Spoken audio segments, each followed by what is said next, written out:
नित्यानन्दं परमसुखदं केवलं ज्ञानमूर्तिम् स्वातीतं गगनसदृशं तत्त्वमस्याधिलक्ष्यम् एकं नित्यं विमलमचलं सर्वधी साक्षिभूतम् भावातीतं त्रिगुणरहितं सद्गुरुं तं Namami.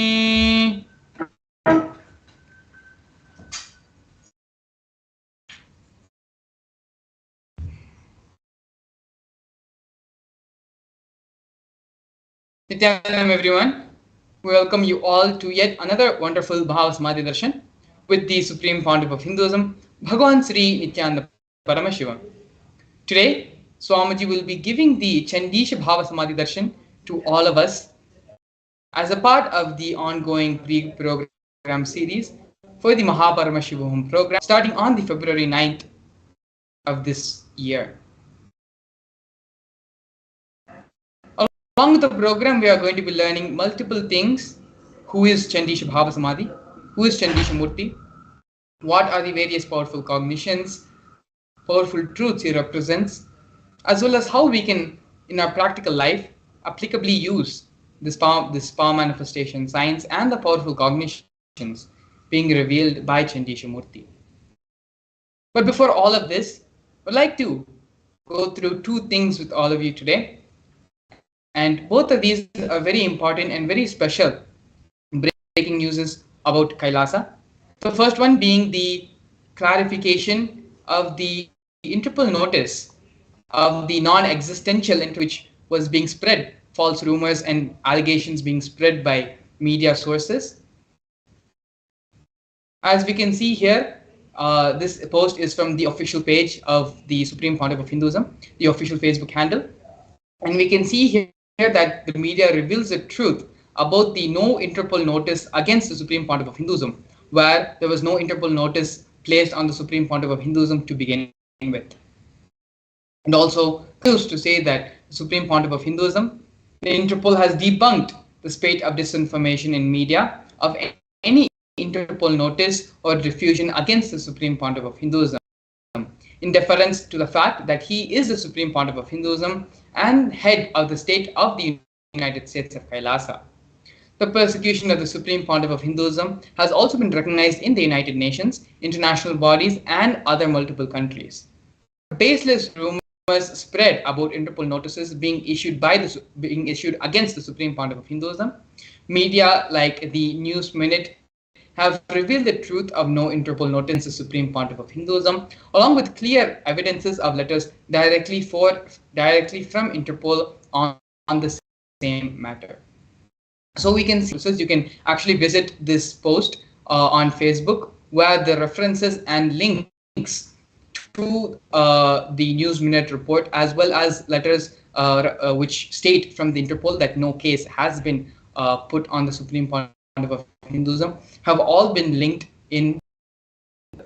Yes, as you can see here, this is a version of the this is the snippet from the official report from Interpol saying that no issue has been placed on the Supreme Pontiff of Hinduism. All these detailed references and the news media outlet article all have been linked in the Supreme Pontiff of Hinduism's main Facebook page. And moving on to the next special breaking news from Kailasa, about Kailasa, is from the United Nations recognizing the persecution happening on the Supreme Pontiff of Hindu, on Kailasa's Nithyananda Gurukul, as well as Kailasa's children and women.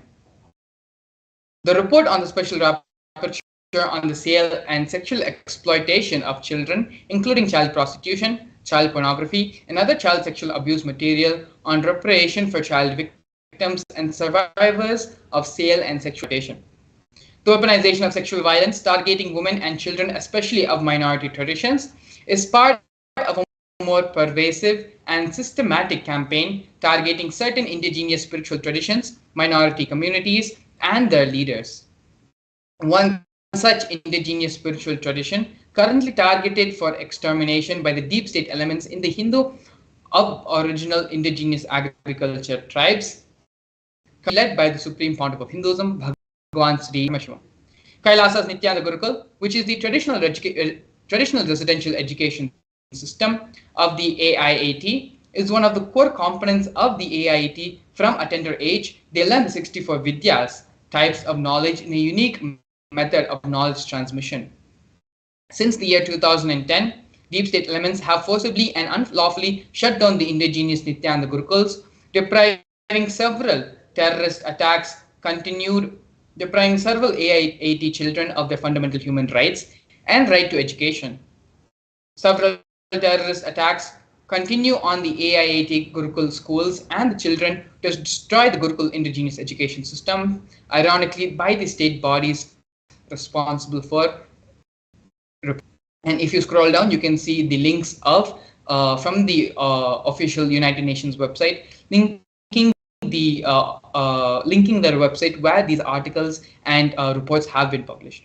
Both of these newses have been presented and are available. You can visit Kailasa's Supreme Pontiff of Hinduism's official Facebook handle to see the posts, or you can visit the United Nations official website as well. Going to the Facebook post, the references and the links to all these reports and everything we have mentioned about Interpol and about United Nations recognizing the persecution, both are available on Facebook, and you can directly visit these websites and channels to see for yourself the persecution being recognized by international bodies around the world, as well as expressing their support and solidarity with Kailasa and with the Supreme Pontiff of Hinduism. With this, we're going to be entering into the official introduction, the grand narrative of the Supreme Pontiff of Hinduism. The Supreme Pontiff of Hinduism was born on January 3rd, 1978 in the holy town of Tiruvannamalai in South India. At the tender age of 3, on 17th of July 1981, the Supreme Pontiff of Hinduism was initiated into the Bala Sannyas, which is a ritualistic ceremony to initiate a young one into the monkhood as a child saint. This initiation was performed by enlightened beings, masters, and the predecessors of the Supreme Pontiff of Hinduism. The Supreme Pontiff of Hinduism was identified as incarnation by multiple enlightened beings, such as Yogi Yogananda Puri and masters like Vidwan Panduranganar and the 230th Guru of the Tonde Mandaladinam of Kanchi Mutt. These are the various masters and enlightened beings who were part of the Supreme Pontiff of Hinduism's early childhood and nurtured the Supreme Pontiff of Hinduism for the grand mission the Supreme Pontiff of Hinduism is doing today. At the age of 16, the Supreme Pontiff of Hinduism was officially coronated as to revive Kailasa. You can see here the photograph of the Supreme Pontiff of Hinduism with his guru, Mata Vibhudananda Puri, who performed the official induction as the Supreme Pontiff of Hinduism as the successor into the lineage to revive Kailasa. This initiation happened, the coronation ceremony happened at the age of 16 for the Supreme Pontiff of Hinduism, and along with the induction as the successor, the traditional items of the kamandalu, the conch, and the wooden staff were all handed over from guru to disciple as part of the tradition. Here we are looking at the early days in the mission.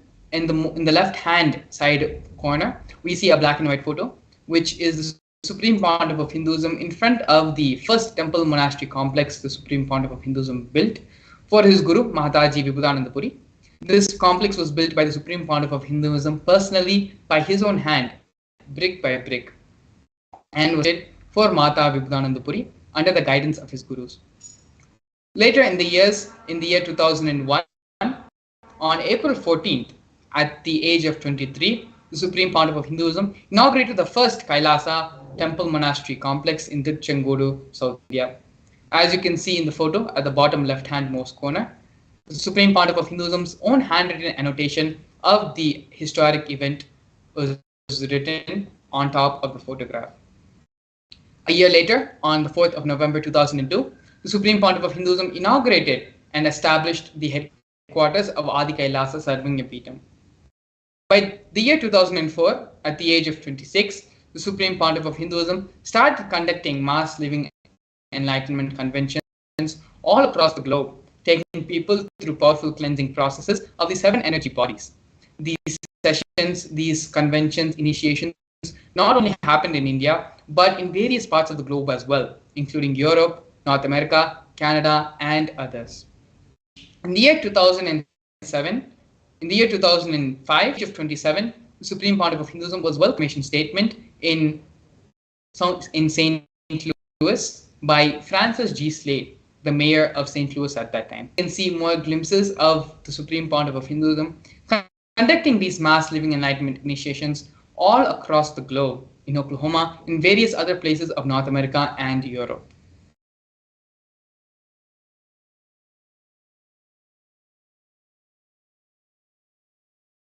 Yes, here we can see further living enlightenment initiations being conducted in the Kumbh Mela, which is a grand festival celebrated all over India. Here in the year 2015 in Nasik, you can see the Supreme Pontiff of Hinduism giving the living enlightenment initiations to thousands of people who have gathered. As the same in the year 2016 in the Ujjain Kumbh Mela, where even more people received this living enlightenment initiations. Now, we're going to be looking at the various coronations which have happened to the Supreme Pontiff of Hinduism. The first one being when the Supreme Pontiff of Hinduism was very young.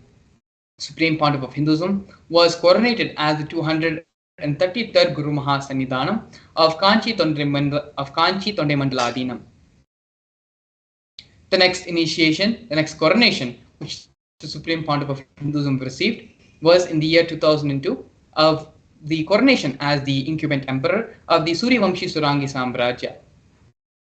In the following years, the Supreme Pontiff of Hinduism was coronated as the present 23rd Guru Mahasannidhanam of Dharmamukti Adinam.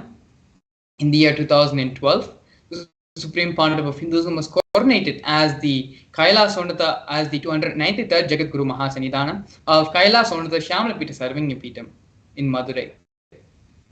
In the year 2013, the Supreme Pontiff of Hinduism was coronated as the Mahamandaleshwar of Mahanirvani Akhada, which is the oldest, largest apex monastic order. In the year 2014, the Supreme Pontiff of Hinduism was coronated as the Acharya Mahamandaleshwar of the Atal Akhada, which is the head of all spiritual leaders and is the most ancient apex body of Hinduism. In the year 2015, the Supreme Pontiff of Hinduism was elected as the Supreme Pontiff of Hinduism by a congregation of over 1,000 spiritual leaders and pontiffs.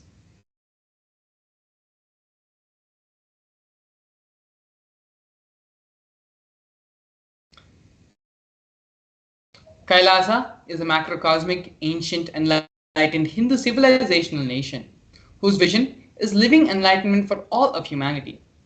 Kailasa's mission is to revive and share with today's world the practical applications of the greater sciences of authentic Hinduism, including Hindu cosmic physics, Hindu alchemy, Hindu cosmology, Hindu biology, Hindu mathematics, power manifestation, and other sciences as revived by the Supreme Pontiff of Hinduism. These sciences were once practiced freely all across the 56 nations spread across the continent, but are now facing extinction due to a persecution being faced over a millennium.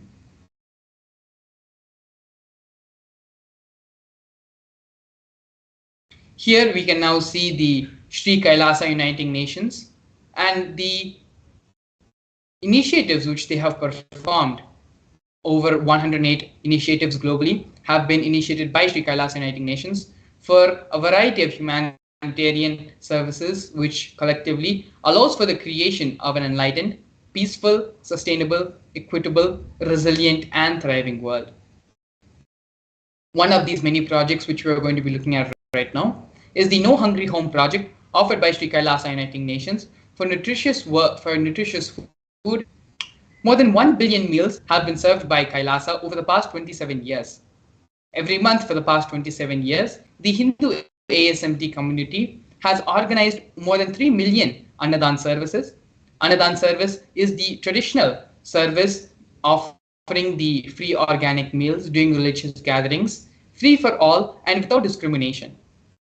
More than 10,000 meals are served on a daily basis, and on festival days, this number increases to 100,000 meals, all served free of cost and without discrimination. As you can see here in these photos, the Supreme Pontiff of Hinduism himself is involved in the Annadan service. He personally, with his own hands, serving the devotees, disciples, and various people who have come to receive the Annadan service.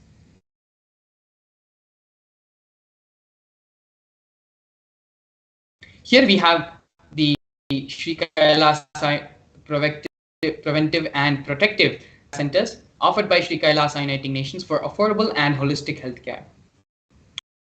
During the pandemic, a global catastrophe, a global event which shook the world and created a lot of insecurity for all of us and for many other people across the globe, the Supreme Pontiff of Hinduism is the only one who created a safe haven to protect ourselves from the COVID-19 pandemic.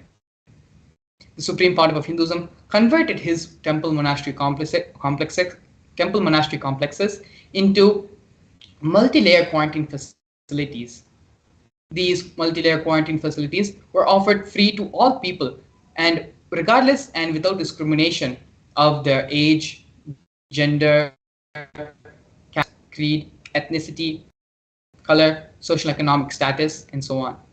Not only that, but basic facilities such as food, shelter, medical care, and internet were all provided free of all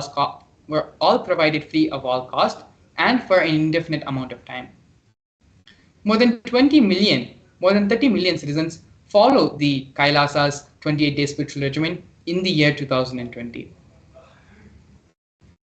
Next, we have Sri Kailasa Uniting Nations for Education Reform and Development, offering the Nithyananda Hindu University and the Nithyananda Gurukul projects. Sri Kailasa Uniting Nations, the Supreme Pontiff of Hinduism, established the Nithyananda Hindu University, which is the world's largest Hindu university. Nithyananda Hindu University has more than 70 million enrollments, 7,000 free courses and extended campuses in 150 countries. The Nithyananda Gurukul was inaugurated and established by the Supreme Pontiff of Hinduism on the 2nd of October 2006.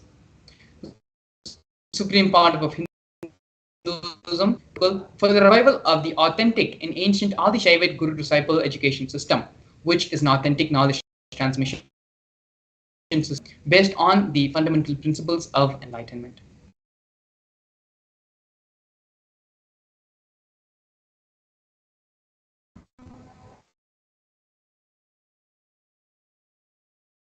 Next, we can see here Sri Kailasa's Uniting Nations projects for protecting the Hindu scriptures. These projects are the Nithyananda Hindu Jnanalaya project, which is the library, and the Hinduismpedia project. The Nithyananda Hindu Jnanalaya was established by the Supreme Pontiff of Hinduism to collect and preserve the 1 million Hindu scriptures, while ensuring that knowledge is made accessible and shared free of all cost.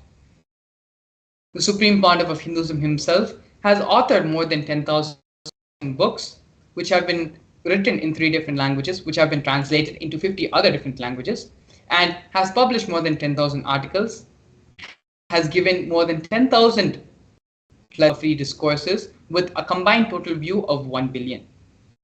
The Hinduismpedia project is where the Supreme Pontiff of Hinduism and the collection of more than 15 terabyte of material collected by the Supreme Pontiff of Hinduism, of digital books, rare manuscripts from all the 19 Sarvanya Pitas, ancient mats, and ashrams. More than 1 million pages on Hinduism have been collected, and a collection of 20 digital books, 1,000 e-textbooks, and 1,000 articles and 100,000 articles on various topics of Hinduism have been collected in these projects.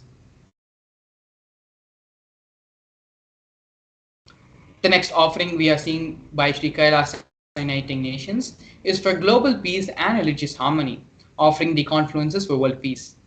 In the year 2009, the Supreme Pontiff of Hinduism organized a long peace walk covering 1,000 kilometers and 1,000 villages to bring together in harmony from all walks of life to promote feeling, connection, and oneness among people. During the walk, health camps were conducted in villages along its path.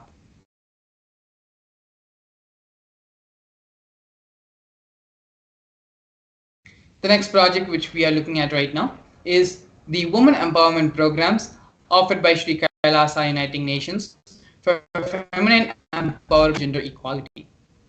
One of the first projects which we are seeing here is the Kailasa's Yogini Sardini Pitam, which was established by the Supreme Pontiff of Hinduism as various yoga and meditation universities to empower the quality of life and emphasis on life solutions through the Vedas and Agamas, empowering the indigenous rural women, fighting against wrongful gender stereotyping, gender-based violence, and lack of inclusive and quality learning education. Some of these initiatives include Kailasa's Nithyananda Lakshmi, which is a microfinancing project, Kailasa's Women Foundation and Women Empowerment Self-Help Centers, which have been launched in 108 different places across the globe since its initiation in 2009. We have Kailasa's Ankita program, providing foundational literacy about the working of basic community services and infrastructural establishments, as well as Kailasa's Ashraya program, providing vocational training programs to rural and indigenous women to provide equal opportunities and access to independent, self-sufficient financial environments for them. Not only this, but the Supreme Pontiff of Hinduism has revived the Vedic feminism in Kailasa, where more than 80% of leadership positions are occupied women.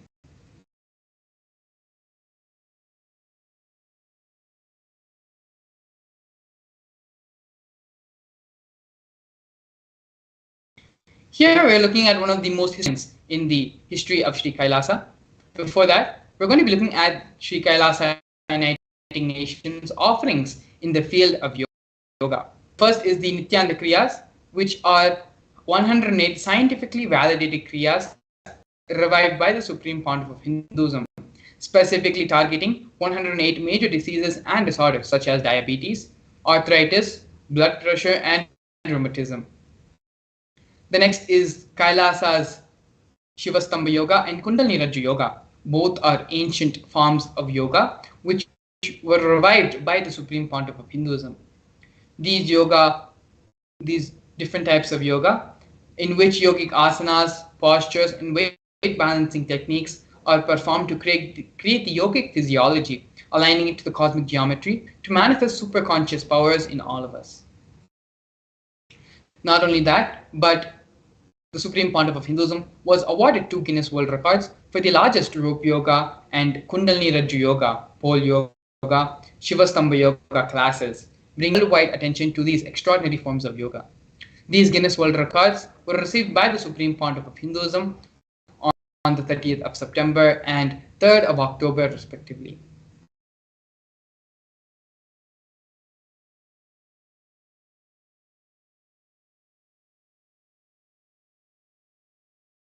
We are now looking at one of the most historic moments in the history of Kailasa and the Kailasa nation.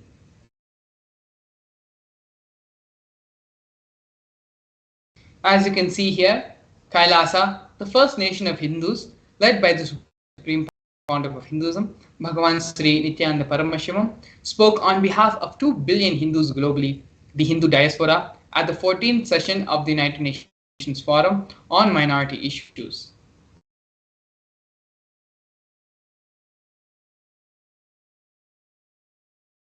A significant milestone in the history of Hindus and the sovereign state of Sri Kailasa happened on the 2nd of December 2021.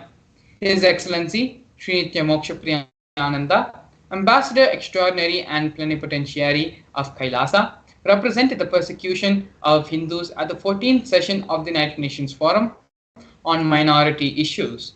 The theme of the forum was conflict prevention and the protection of indigenous human rights of minorities. This was the first time the plight of persecuted Hindu minorities was represented in the United Nations. The ongoing, systematic, and generalization attacks on Hindu diaspora were highlighted in this meeting.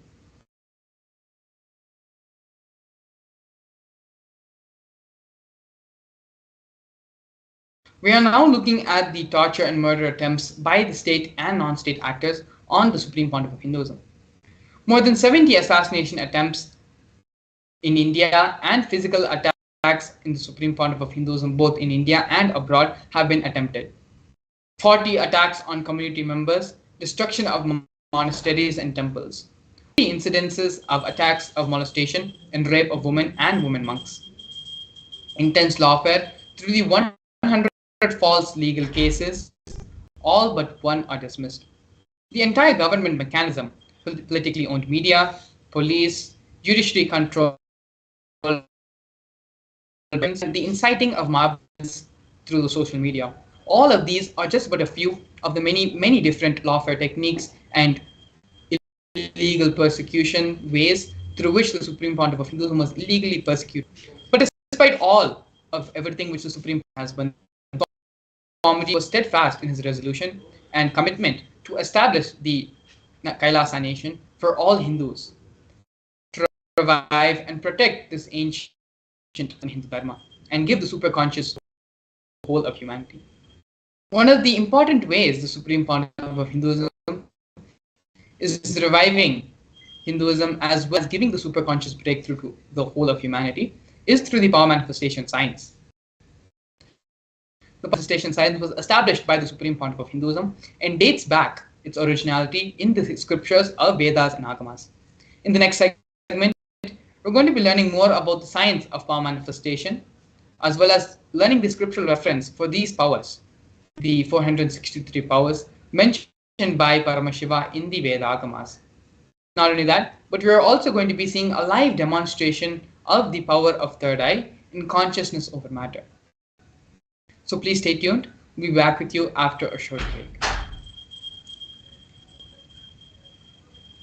A more intelligently connected world leads to a brighter future. An enlightened humanity leads to a better world. During the Paramashivam program, we help people to discover their superhuman possibilities and help them to find and achieve the true purpose of their birth by giving them the techniques, practices, and methodologies from the Veda Agamas, the original source scriptures of Hinduism.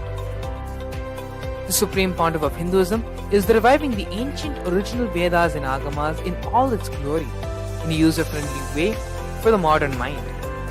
The Supreme Pontiff of Hinduism is transforming human beings into divine beings, reviving, initiating, and replicating the 463 powers from the Agamas revealed by Paramashiva. The Supreme Pontiff of Hinduism is not just giving solutions for every problem man faces, but is making them irrelevant to their lives by transforming into divine beings. Listen. Any argument presented by your mind, body, your present reality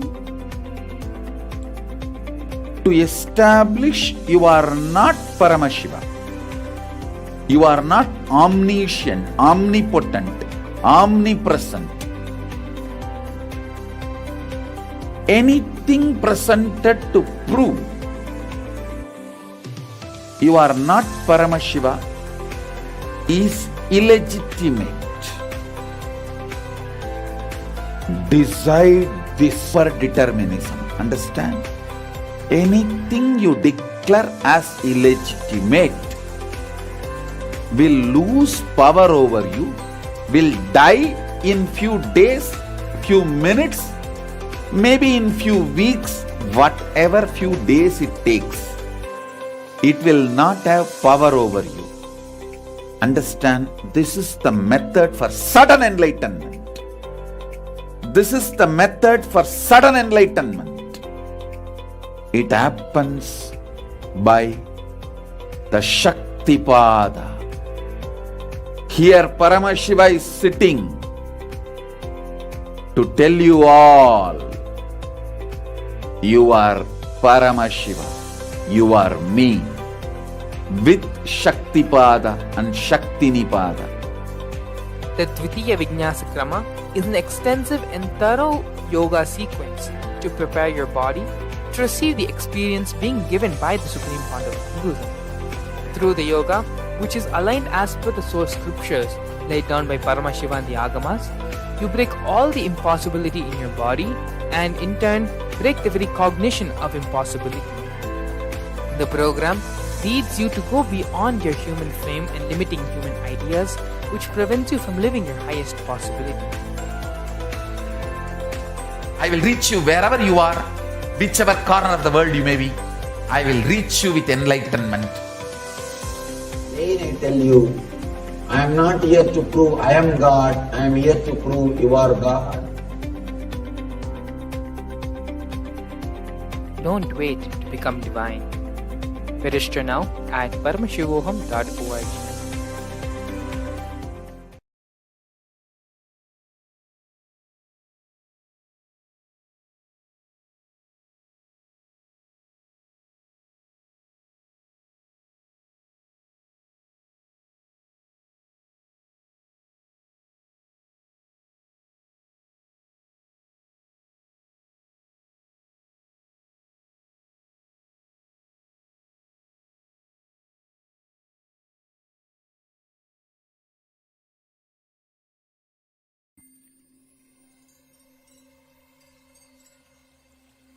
I welcome you all with my love and respect.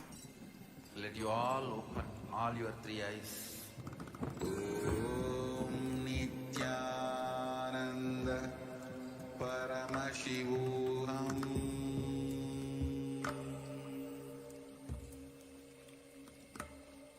Om Nithyananda Paramashivam.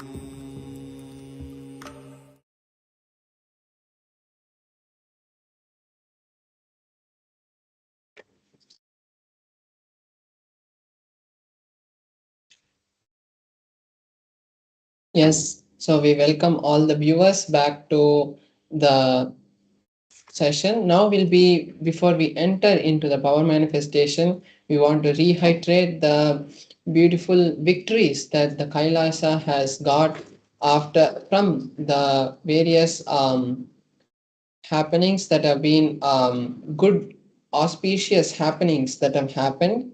So we want to share the two great happenings that have been um, which have happened for Kailasa in the past few days. So first is the Interpol notice.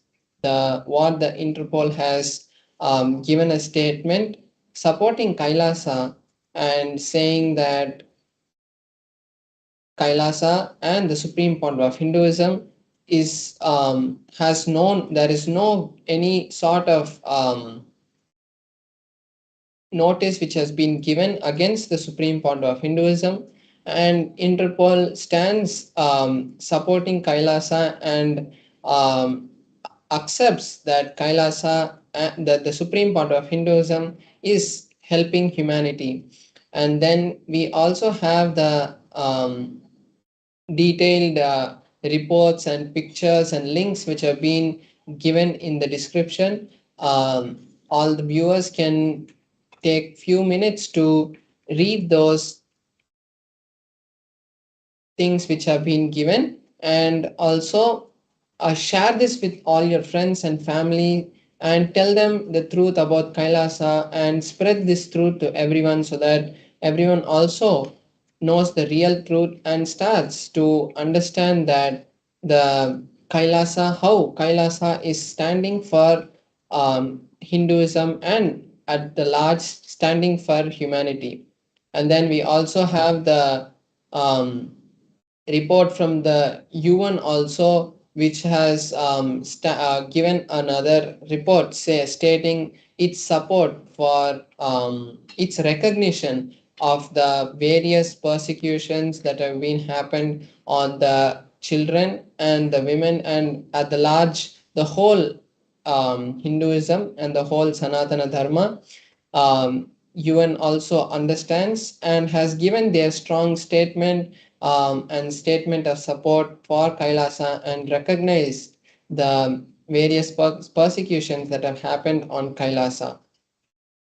So the make sure that you go and visit this. Both of these posts are pinned as the featured posts in the Facebook page. So all of you viewers can go and even as soon as you enter the Facebook page, you will see both the posts being pinned at the top, and you can share this with all your friends and family and share it to as many groups um, forward it to other people so that they also know how the Hinduism has been attacked and how the Supreme Founder of Hinduism is standing to revive it and support the whole of humanity to go to the next super conscious breakthrough. So now we'll be entering into the power manifestation segment where we'll be understanding the various truths about power manifestation and ultimately having a live demonstration of the powers. So first let's understand what is power manifestation and what Paramashiva has told about it in the Agamas. So in the Veda Agamas, the source scriptures of Sanatana Dharma, Paramashiva reveals in elaborate detail that every human being is hardwired to be able to manifest the 463 extraordinary Shaktis. Manifesting powers are described in a systematic method and science for human beings to explore the various possibilities and powers and have access to the various states of consciousness. Fundamental cognition that you are divine, you need to manifest divinity, and not you are a man and you need to reach divinity. So there's a direct difference in that, there's a fundamental difference in that. Now we're going to be understanding the difference between the Shaktis and the Siddhis. The Shaktis are the powers that manifest from the space of Paramashiva as a side effect of feeling connection with the Guru, whereas the Siddhis are powers that manifest from penance for enlightenment. Shaktis are the source of enlightenment, whereas Siddhis are manifested on the path of enlightenment. Then the Shaktis manifest in every ordinary human after initiation from the living incarnation, whereas the Siddhis only prevent us from attaining enlightenment. They divert us, not prevent, they divert us from enlightenment. And the Shaktis are permanent, whereas the Siddhis are not permanent.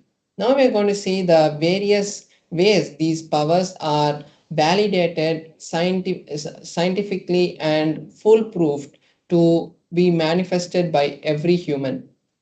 There are four different ways the manifestation is validated. There's the Shastra Pramana, the script, the direct revelations of Paramashiva, what Paramashiva has given to us in the Vedas and the Agamas. So that is the Shastra Pramana. The Apta Pramana is the time tested, foolproof experiences and happenings that have happened in the past from the times of the ancient rishis who were the scientists and who gave us these high level knowledge, scientific knowledge about everything that we know, and including the recent most masters like Maharishi Vivekananda, Ramakrishna, and all these great masters who came before us. Then we have the Atma Pramana, the experiences of the Supreme Founder of Hinduism, which have been validated and verified with the Shastra Pramana and the Apta Pramana. Then we have the Pratyaksha Pramana, which is the scientific study of these powers, what science is able to understand and derive from this power manifestation. We're going to be seeing the details of this in a few minutes, but first we have to understand who is the source and how these powers manifest.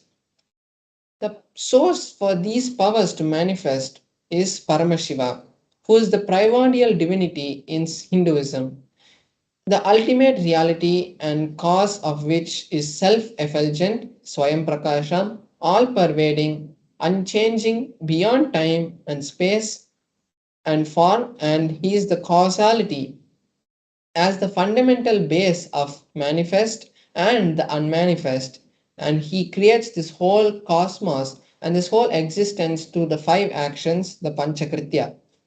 So this is the understanding about the source of how these powers are manifested.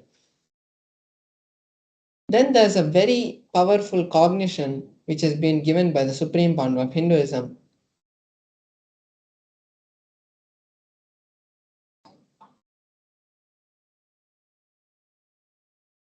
When the Shaktis, when the truths, the powerful cognitions, which are the jnana, which is mapped into the consciousness, the prajna, it manifests as possibilities and powers of every being. Now we are going to be seeing the details of each of the pramana one by one and understand what Paramashiva has given to us. So first we are seeing the Shastra pramana for the power of the third eye, which is the source. The third eye is the main center in our body which actually allows the Paramashiva energy to flow through us.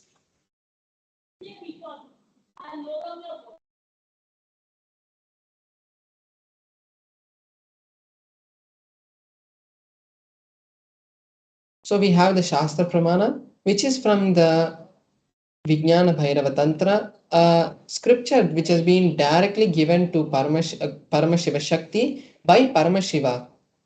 So in that, the 34th verse gives us the understanding about how the powers manifest from the third eye. The verse goes, Kapalantarmanonyasa Tishtanmilita Lochanaha Ramena Manaso Dhadyat Lakshayet Lakshyamuttamam. Paramashiva says, by having the mind fixed on the inner space within the crown center and sitting stably without any movement, having the eyes closed in succession to the third eye, that stability of the mind and the inner space gives the seer the power to see through the third eye and he sees the direct vision of the ultimate goal, Lakshyam, having the vision beyond the sight of and reveals any object and place attaining the space of oneness with Paramashiva. So we can see how in this verse directly the Supreme Paramashiva is giving us the direct understanding about how the powers manifest from the third eye. Next we have the Apta Pramana, which is the experiences and historical events showing us the and validating the signs of power manifestation. Here we can see the beautiful happening of the Mahabharata, and in the Mahabharata, Bhagavan Shri Krishna initiates Arjuna into the third eye. So the story goes that Arjuna was in the battlefield and he wanted to see the Vishwarupa Darshana, the cosmic form of Bhagavan Shri Krishna. So when Arjuna requests Krishna to show that form, Krishna tells Arjuna that you cannot see my cosmic form with these physical eyes of yours. Therefore, I grant you the divine vision of the third eye. Behold my cosmic opulence. And then Arjuna is able to see the cosmic form of the whole of Bhagavan Shri Krishna, and he sees the whole cosmos and describes the various aspects of the cosmic form in the 11th chapter of the Bhagavad Gita. Then we have the Atma Pramana, the experiences from the Supreme Point of Hinduism. In his own words, the Supreme Point of Hinduism says that the first experience that I had, I was able to see everything around me, above me, the whole 360 degrees and 10 directions. Everything I realized, not only I was able to see, I was able to feel, experience all that as me. So we can see here how the Supreme Point of Hinduism's experience matched directly to the Shastra Pramana. Here we are seeing the scientific evidence, the Pratyaksha Pramana, which has been manifested, which has been revealed to us by the scientific research, which has been conducted directly on the Supreme Point of Hinduism. So here we can see a study was conducted on the Supreme Point of Hinduism, and they had conducted the positron emission tomography test on the Supreme Point of Hinduism. And when they did that, they saw high level of brain activity from the place of the, so they were able to see high amount of energy and high frequency waves being emitted from the third eye of the Supreme Point of Hinduism. And this same results has been replicated in the Balasans and various other yogis who have manifested this power. Here we can see now we are going to enter into the one of the powers that manifests from the space of the third eye, which is the power of consciousness over matter. The power is from the Vijnana Bhairava Tantra, Sutra 120, Dharana 95. The verse goes, Kvachid vastuni vinyasya shanay drishtim nivartayet tajnanam chitta sahitam devi shunyalayo bhavet.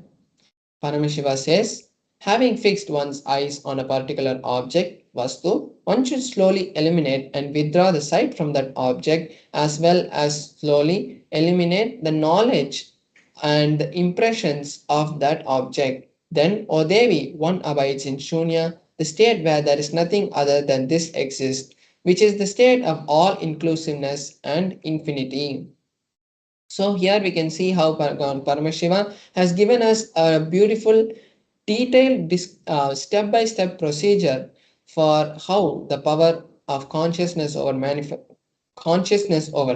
manifests in every one of us.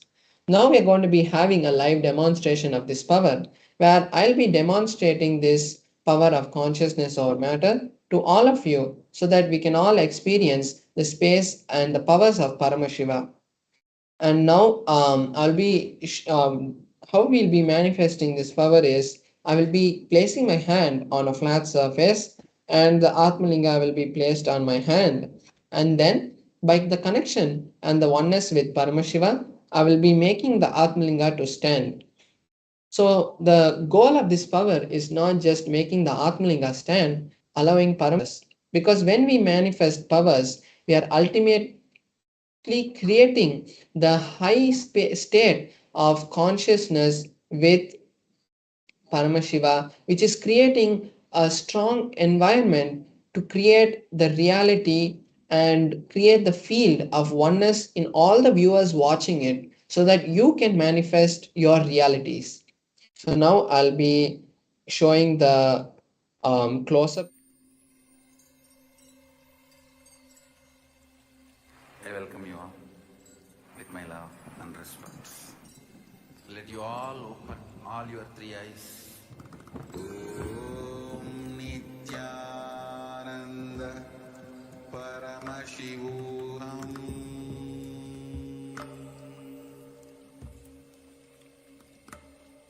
Om Nithyananda Paramashivam.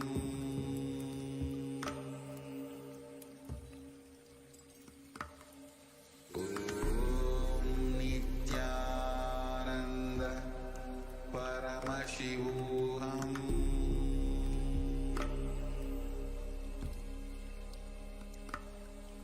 Om Nithyananda Paramashivam.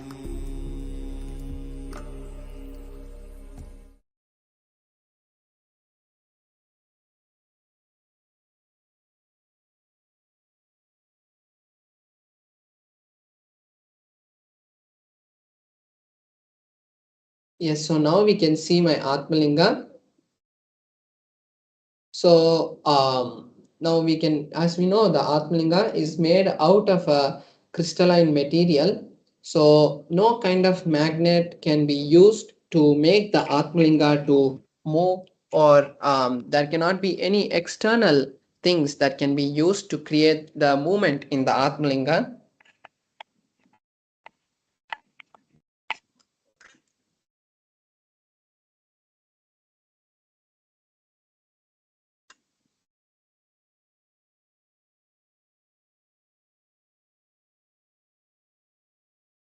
And then you can see my hand that there is there's nothing in my hand which can which is there which can be used to make the Atmalinga to move. So you can see that there is no strings or anything that is tied to my hand which can be used to make the Atmalinga move. And then I have this tissue paper over here which I'll be using to show that there is no kind of strings which can be used to make the Atmalinga to move. Place the Atmalinga on my hand. I will be circling the Atmalinga with the tissue paper to show that there is no kind of external external thing which is being used to pull the Atmalinga or anything.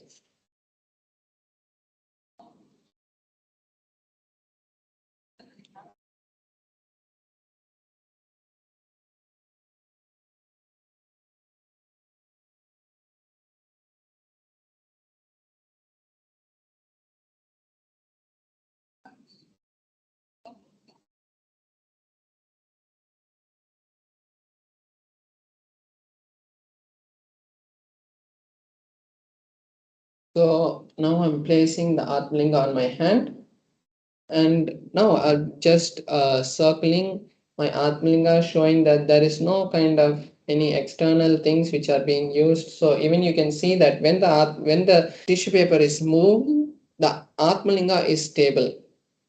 So we can know that there is no kind of strings or anything which is there on any side which is making the Atmalinga move. So now I'll be chanting the Mahavakya. And when I chant the Mahavakya, all of the viewers watching us now can also chant along.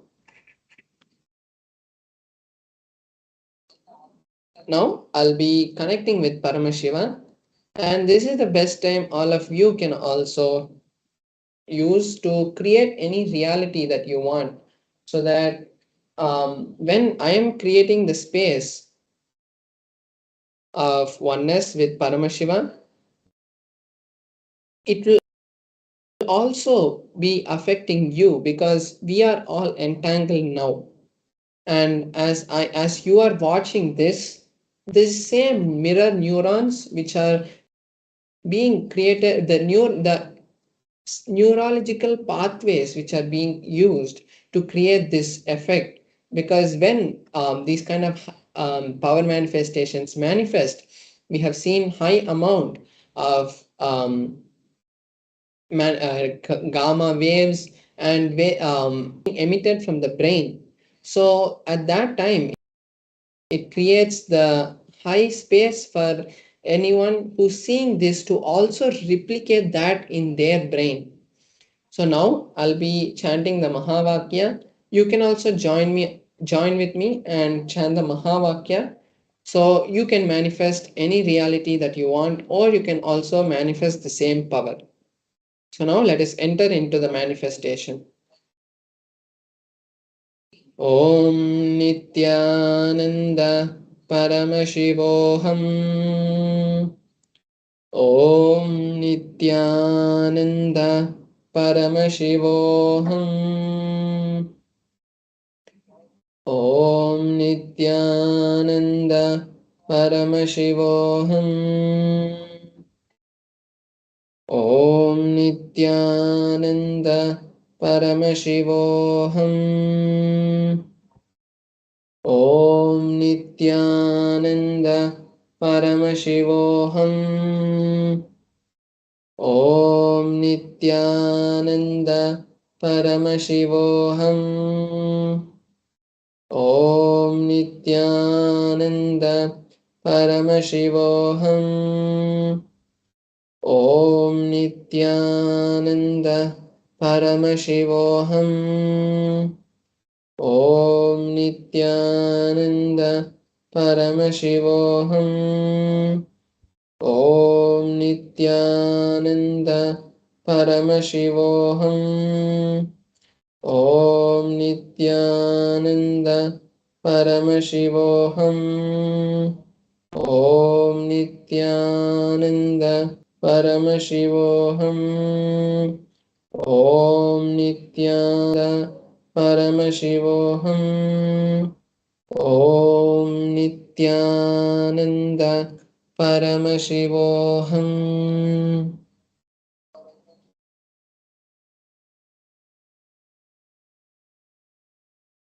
So now we have seen the beautiful manifestation of the power.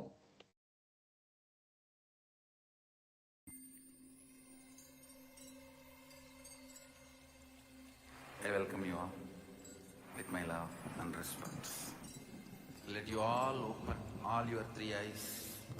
Om Nithyananda Paramashivam.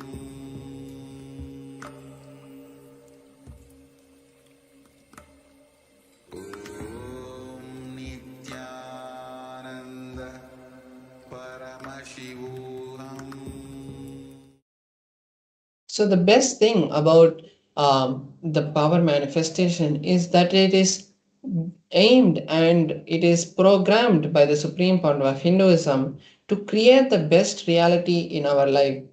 It will never take us to any of the wrong paths, and it is focused only on creating a better life for humanity to live in a more enlightened world. As now we see so much of happening outside, so much of violence, so much of negativity happening around us. It is the best time that we can take to charge ourselves with the most powerful tools to create the best reality in all our lives. So that is why the Supreme Founder of Hinduism has given us the beautiful opportunity to be part of the Mahaparamashivoham, because that the Supreme Founder of Hinduism is directly giving participants the opportunity and the tools required to create the best life they want. The amazing initiations and experiences that the participants have had is, there's no words to tell that. Like people who have been not able to sit for 50 years has just sat in 2 days after attending the program, and people have become have been able to raise almost $100,000. So these kind of amazing manifestations are happening, and it's not some kind of magic which the Supreme Founder of Hinduism is doing. He is giving us the signs of becoming Paramashiva. So all of you can also,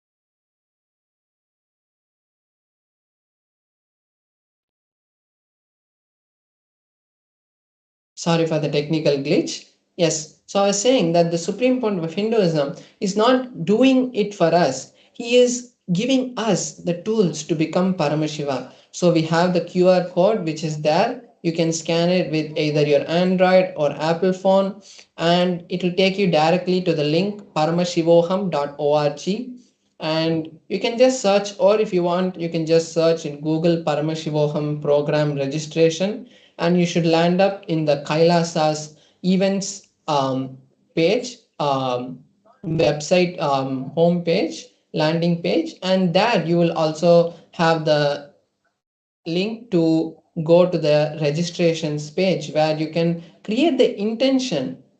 Because when you create an intention for anything in your life, that too for the betterment of your life, the cosmos always is there to support you. And when you create an intention, you are seeing the reality manifest. And when you see the reality manifest, you are creating that strong belief and cognition in you that I am manifesting the reality of Mahaparamashivoham.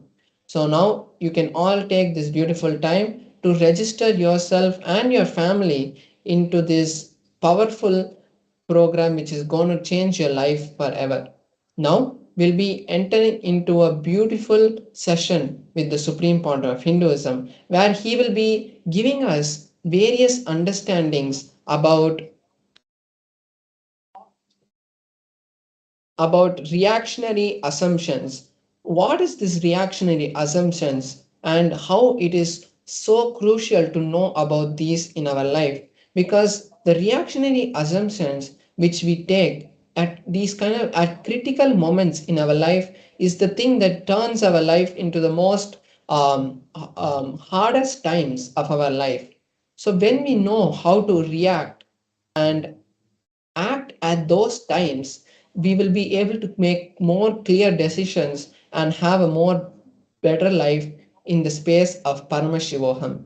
So now we'll be entering into that video, and before that I request all the participants to sit with your head, neck and spine in a straight line.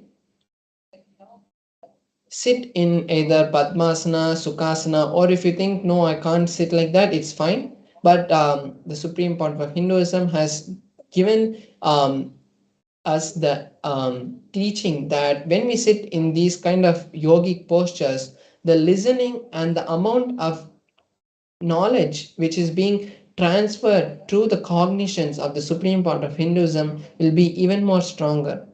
because we'll be in a higher state of listening.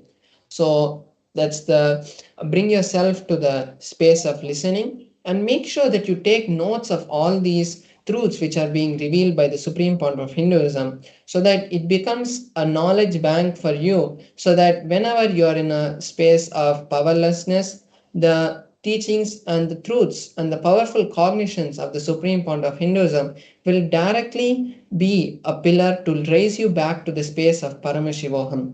So now let us sit straight with our head, neck, and spine in a straight line. Let us come to the space of listening, and now let us enter into the video.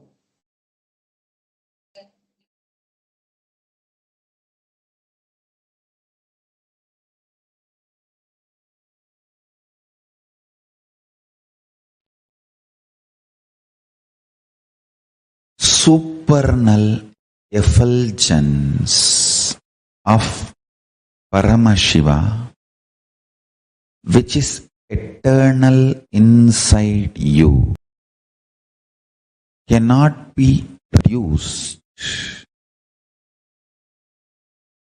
cannot be stopped, cannot be taken away from you, but you can choose to get deluded in reactionary assumption patterns and reactionary assumption lifestyle and reactionary assumption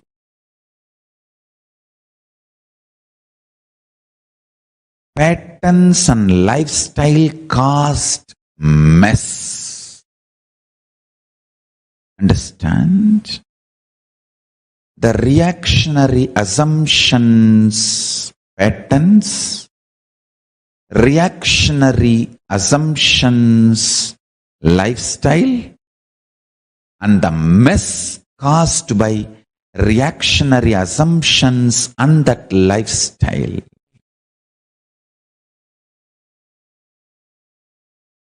Whether you are trying to clean up the mess or add more mess, it is delusion.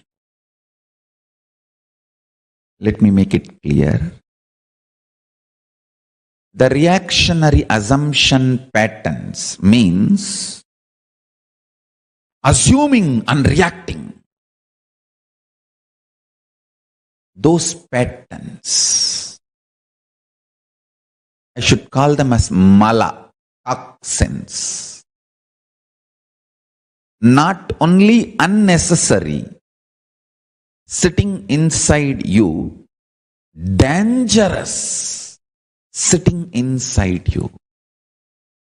There are some things unnecessary, but not dangerous.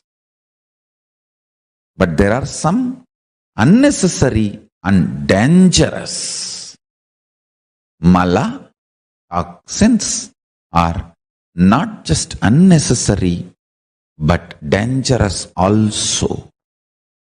The reactionary assumption patterns, toxic and dangerous, not just unnecessary. Next.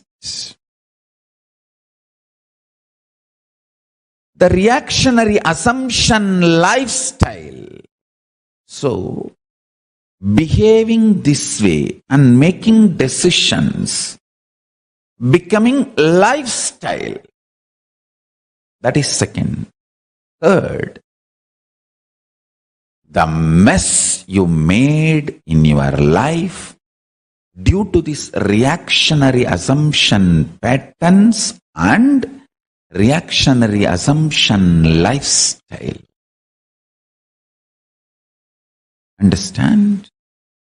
The fourth is the important statement I am making. Sometimes you go on adding to the mess in your life by continuing to operate based on reactionary assumption patterns, mala, and reactionary assumption lifestyle pasa.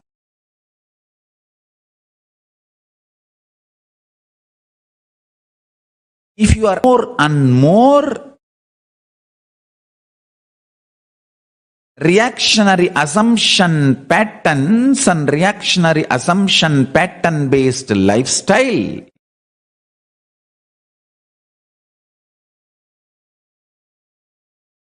you are adding more and more alahala poison in your life, and you are nicely getting by yourself. I did not utter, but you heard that word. Listen carefully. This is the most important punch. Even if you are trying to clean up the mess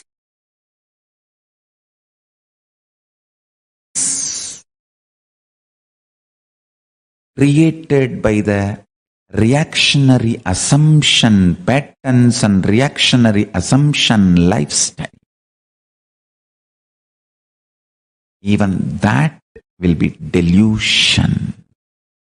The one and only solution is unclutching, withdrawing into supernal effulgence of Paramashivam. Listen.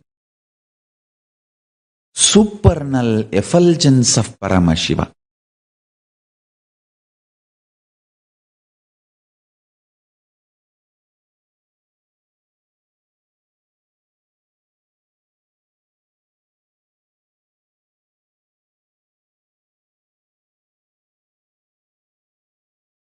Unclutching, Nirvikalpa Samadhi,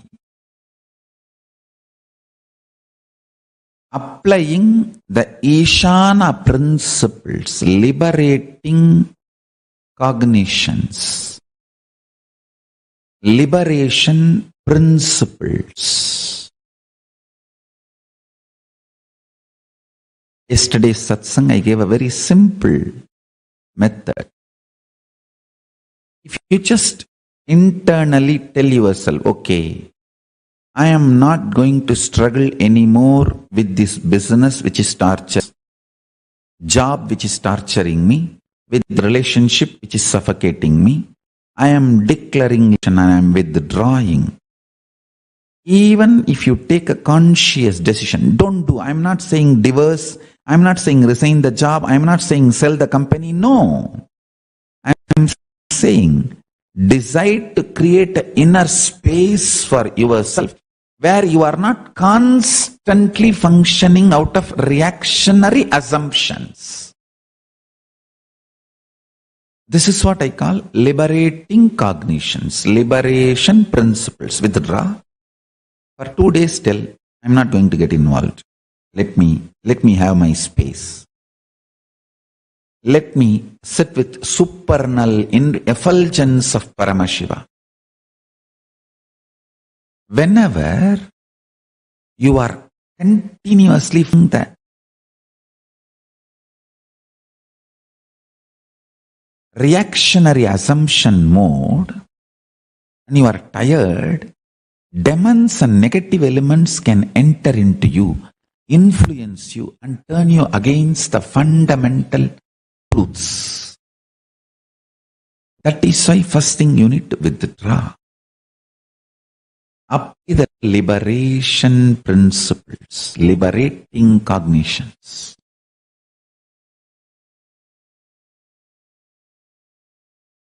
Once you withdraw, you will know why you are still in that job, why you are still in that relationship, why you are still in that career, without reactionary assumptions and suffocations.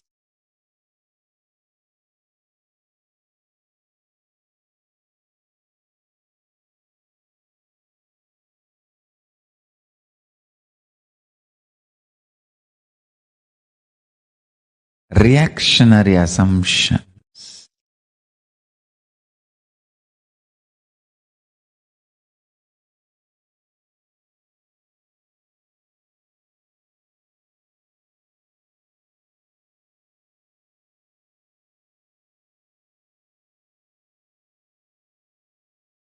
After withdrawal and understanding, even if you want to continue that job, that relationship, that profession, that career, you will take responsibility for that lifestyle, for that decision.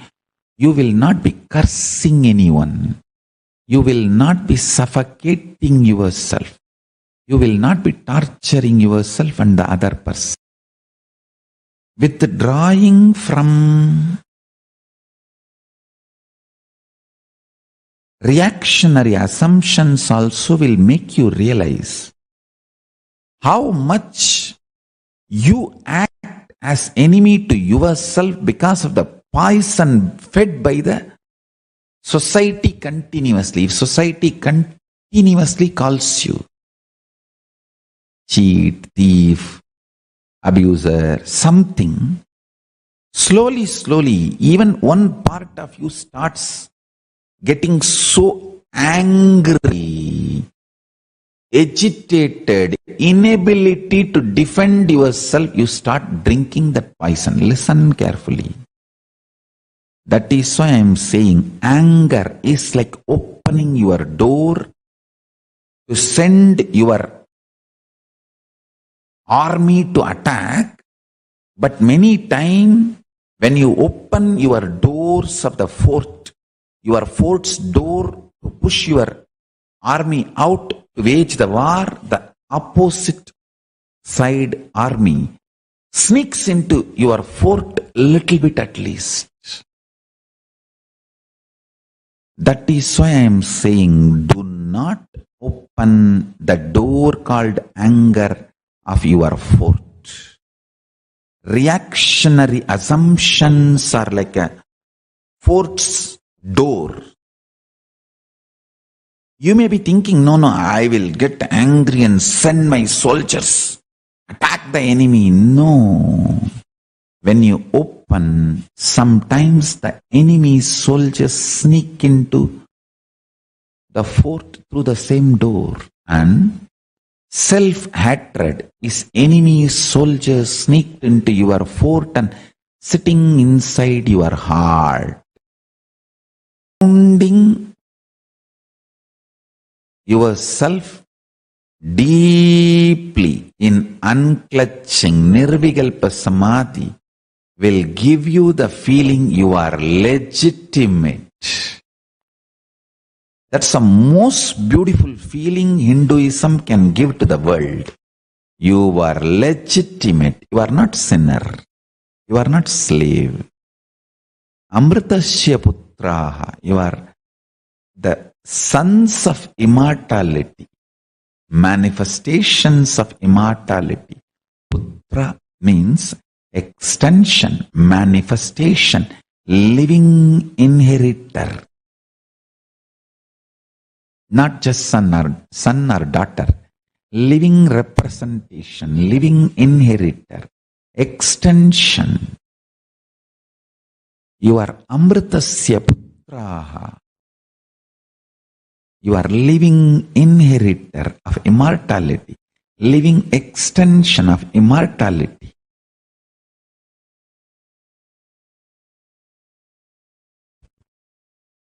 I'll give you this insight.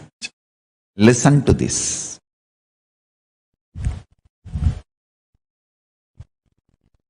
Remember, cognize, nothing which agitates you is reality outside. When I say nothing, nothing. Really, really, really.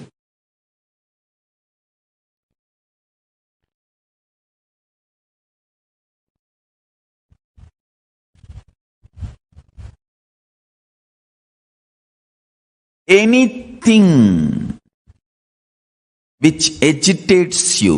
I'll put it in 2-3 ways so that there is no misunderstanding due to the words. I'll tell you in 2-3 ways. Anything which creates agitations in you, reactionary assumptions, acting and reacting, all of it is delusion and illusion.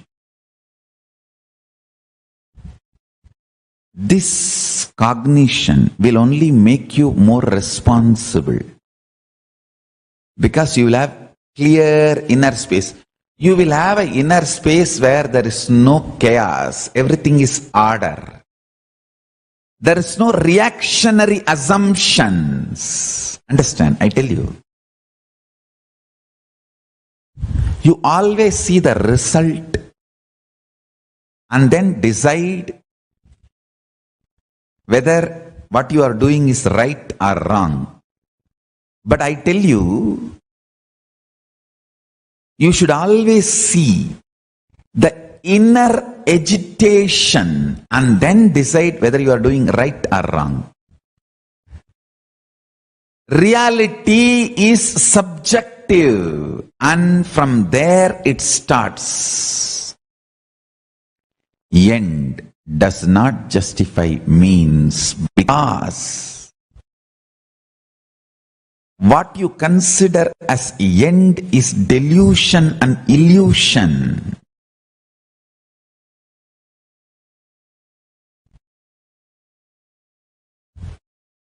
Be grounded on subjective reality. From there, when you manifest, actually I tell you, if you understand this one truth, this one cognition, today you are liberated from all delusion, agitation, suffering, pain, problems. You know, everything, all the agitation, reactionary assumption, pain, patterns, powerlessness, everything is like a small wave on the surface of you, but inside you have a deep, powerful space, Paramashanta Swarupa. Absolute Paramashanta Swarupa. I tell you, Paramashanta Swarupa.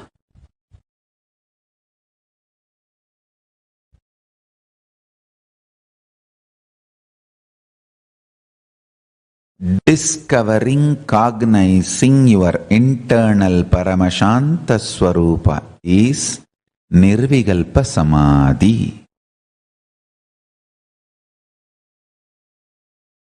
Discovering, internalizing your Paramashanta Swarupa is enlightenment. That is highest reality. That is all the powerfulness. That is most superior way of existing. That is anti-aging. One important sacred secret. The chaotic surface, peaceful, orderly core, Paramashanta Swarupa. These two are not conflicting or contradicting to each other. They coexist. Order in the chaos, chaos in the order coexist. So do not be agitated because you have agitation.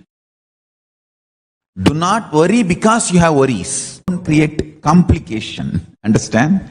See, if you don't have reactionary assumptions, great. If you have reactionary assumptions, remember that is also a complementing part of your order and peace and Paramashanta Swarupa. It is not contradicting or conflicting. If you realize that, you will absolutely settle down.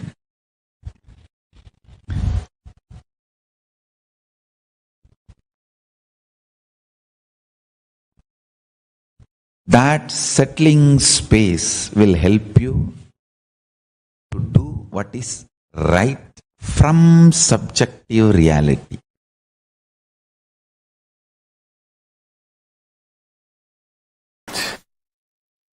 Question number 16 from Nasra from UAE.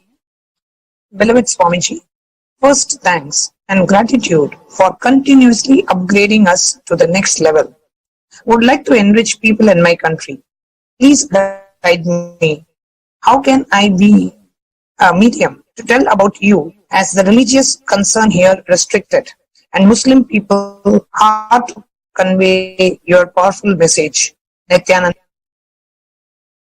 Nasra, understand, all the jnana and vijnana, pure science and applied science I reveal to the world, is preserved in Vedas and Agamas in Hinduism.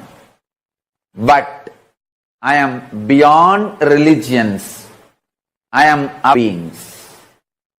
Your question is more with your reactionary assumptions.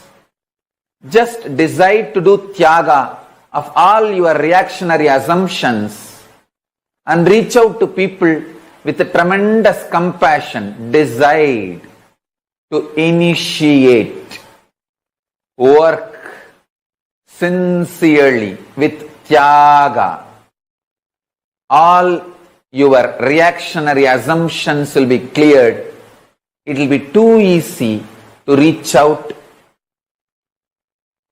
especially in the country you are living and the people who are living in that country. Just understand that jnana and vijnana I revealed is preserved in Vedas and Agamas inside Hinduism. I am rooted in Hinduism, but I am available for the whole universe, all human beings and all beings ultimately. I am available for all. If you decide to do tyaga of your reactionary assumptions and maintain your will, persistence and work, you will be easily be able to reach out. If you decide to empower your reactionary assumptions, you can go on feeling as victim. If you decide to empower your will, persistence, you can enjoy victory. Empower will, persistence, enjoy victory. Don't empower reactionary assumptions, suffer victim mode.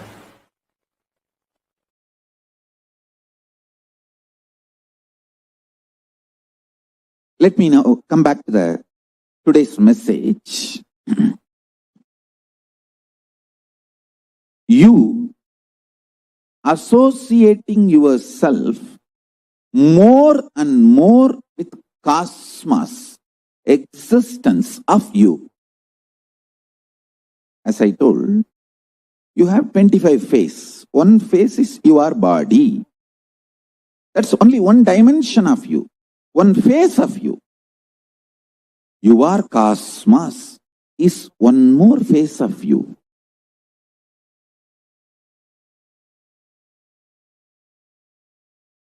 Till December, start enjoying more and more this face you are cosmos. Because in cosmos, intense accelerated expansion is happening. So if you connect with that, that will start happening in you also. In your body, in your mind, in your consciousness, whatever you think as you. Your relationships, your wealth, your health, your money, your bank balance will increase, your power more. You will have beautiful people around you. You will have happy relationships. You will have smiley conversations. Giggly time spent with friends, and lots of sweet, beautiful, auspicious things will be happening. I tell you.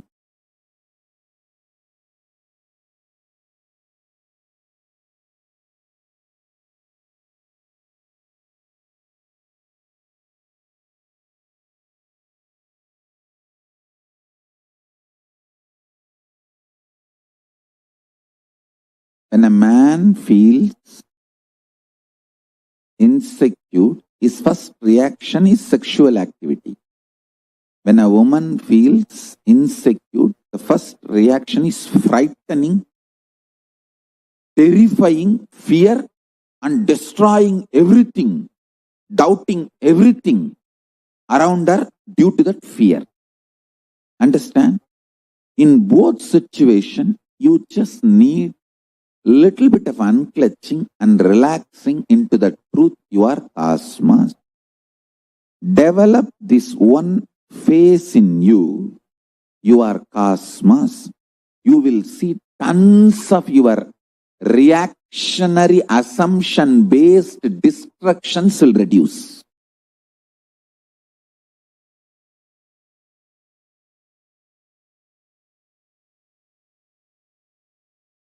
All women, if you teach your man, he is cosmos, and help him to unclutch, you will not be harassed,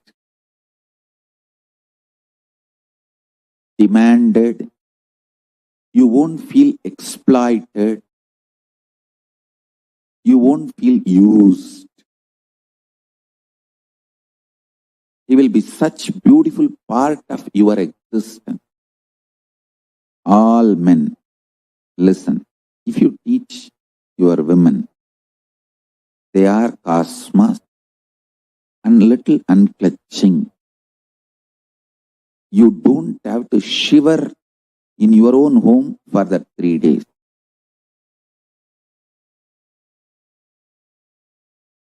You don't have to be shivering, terrorized, terrified. You can be relaxed. Realize this one truth.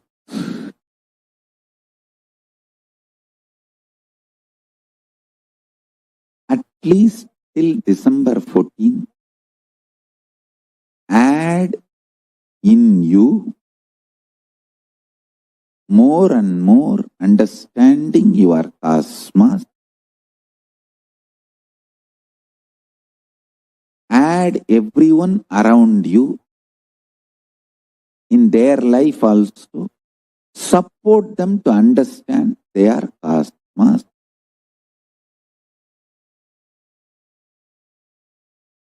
Always cherish pure love.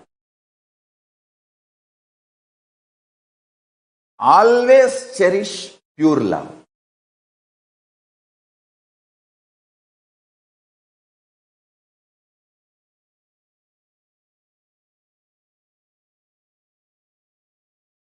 Pure love is pure tyaga. It tremendous patience, tremendous tyaga. Understand, listen carefully. It will never be reactionary assumption.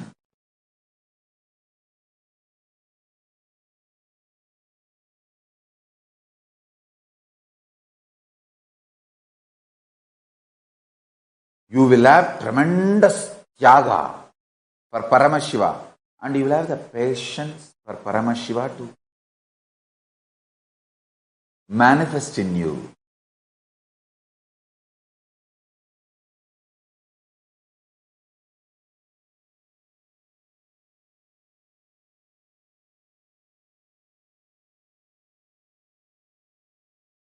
I tell you, tremendous pure love and waiting becomes like a pure fire, purifying you more and more and more. It's like when we make bhasma, we first burn the cow dung. And that ash also again we mix with the ghee, make ball, and ash is burnt again to make it more fine. In Tamil we call it pudambodudal.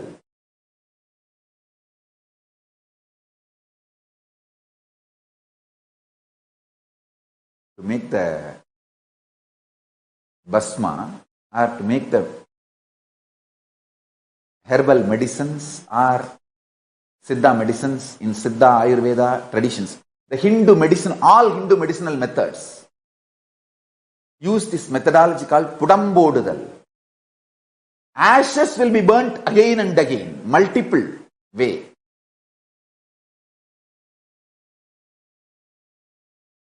I had the fortune of studying Siddha traditions under some of the great Siddha doctors in Tiruvannamalai. Isaki Swamigal himself is a great Siddha doctor. And I have seen this Pudambodal, Kaluvathil,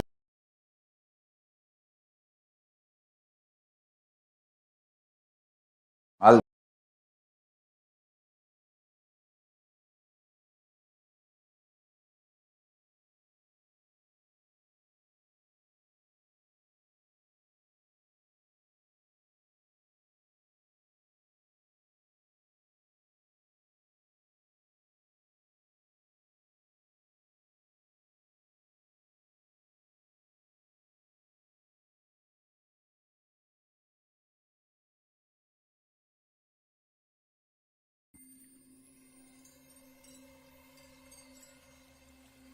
I welcome you all with my love and respect. Let you all open all your three eyes. Om Nithyananda Paramashivam.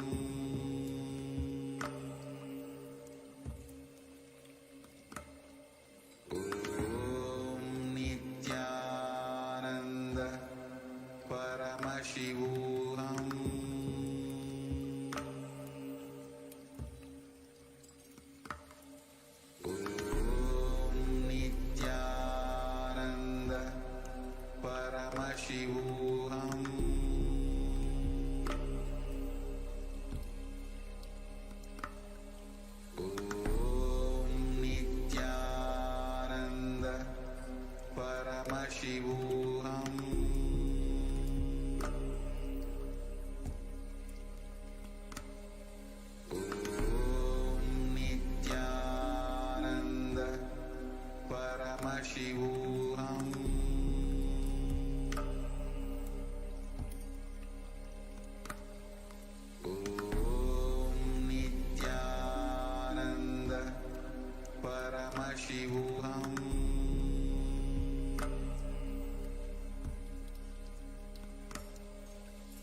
Nithyananda, everyone.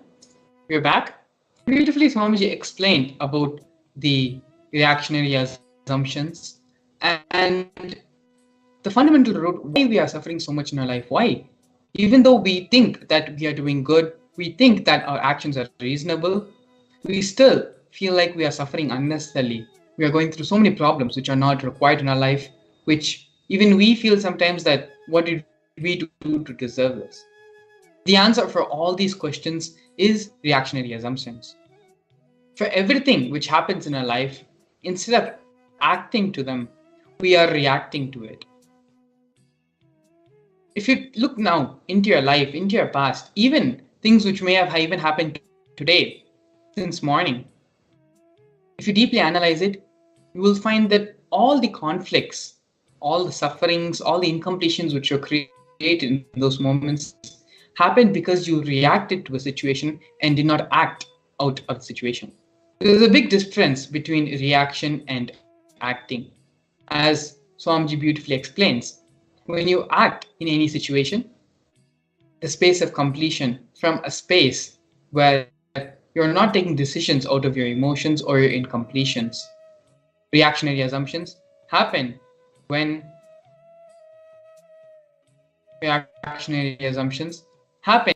You are reacting out of your irrational behavior thought patterns, thought currents, which are built on top of your incompletions. In this first step of the we are going to do today, we are going to be first penning down the situations which creates agitation, reactionary assumptions, actions, and reactions. Take a few minutes now to pen down and identify in all the different situations which would have happened in your life over the past couple of days, or maybe even in the past couple of hours, and identify in each of these situations which created conflict, which created confusion, and which created incompletion, where you reacted in that situation and did not act out of completion. Take a few minutes down and pen down all the situations in which the agitation was created, reactionary assumptions happened. It is through these internalization exercises which we do, it allows for our being to come to a deeper space of completion, which has to raise to a higher frequency during the Bhava Samadhi Darshan with the Supreme Pontiff of Hinduism. When the Bhava Samadhi Darshan is in progress, the Supreme Pontiff of Hinduism is vibrating at a very high frequency of Mahakailasa. And as we seeing and having the darshan of this Bhava Samadhi Darshan helps us to raise to that highest frequency. Having this deep space of completion in our beings, identifying and completing these incompletions allows this process to be a smooth and easy process. So please take a few minutes and pen down in these various situations in your life where the reactionary assumptions happen.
The distraction may be happening in your Vatavarna, in your space.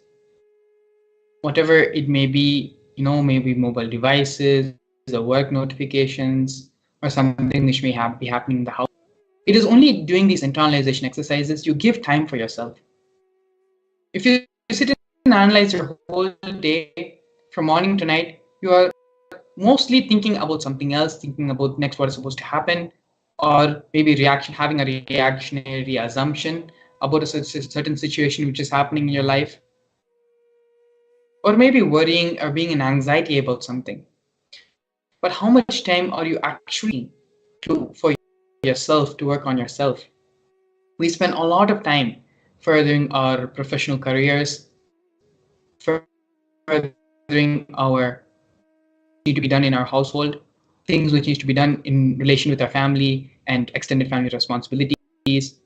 But how much time are we actually taking to look and build ourselves, solve the problems which we are personally facing? It is only doing these internalization exercises, which span to a maximum of 10 to 20 minutes, where you sit with yourself and you look in and you solve the problems problems which you are facing with. You attend to the problems which you are facing in your life. So don't deny yourself this opportunity for the transformation and expansion to happen in your being.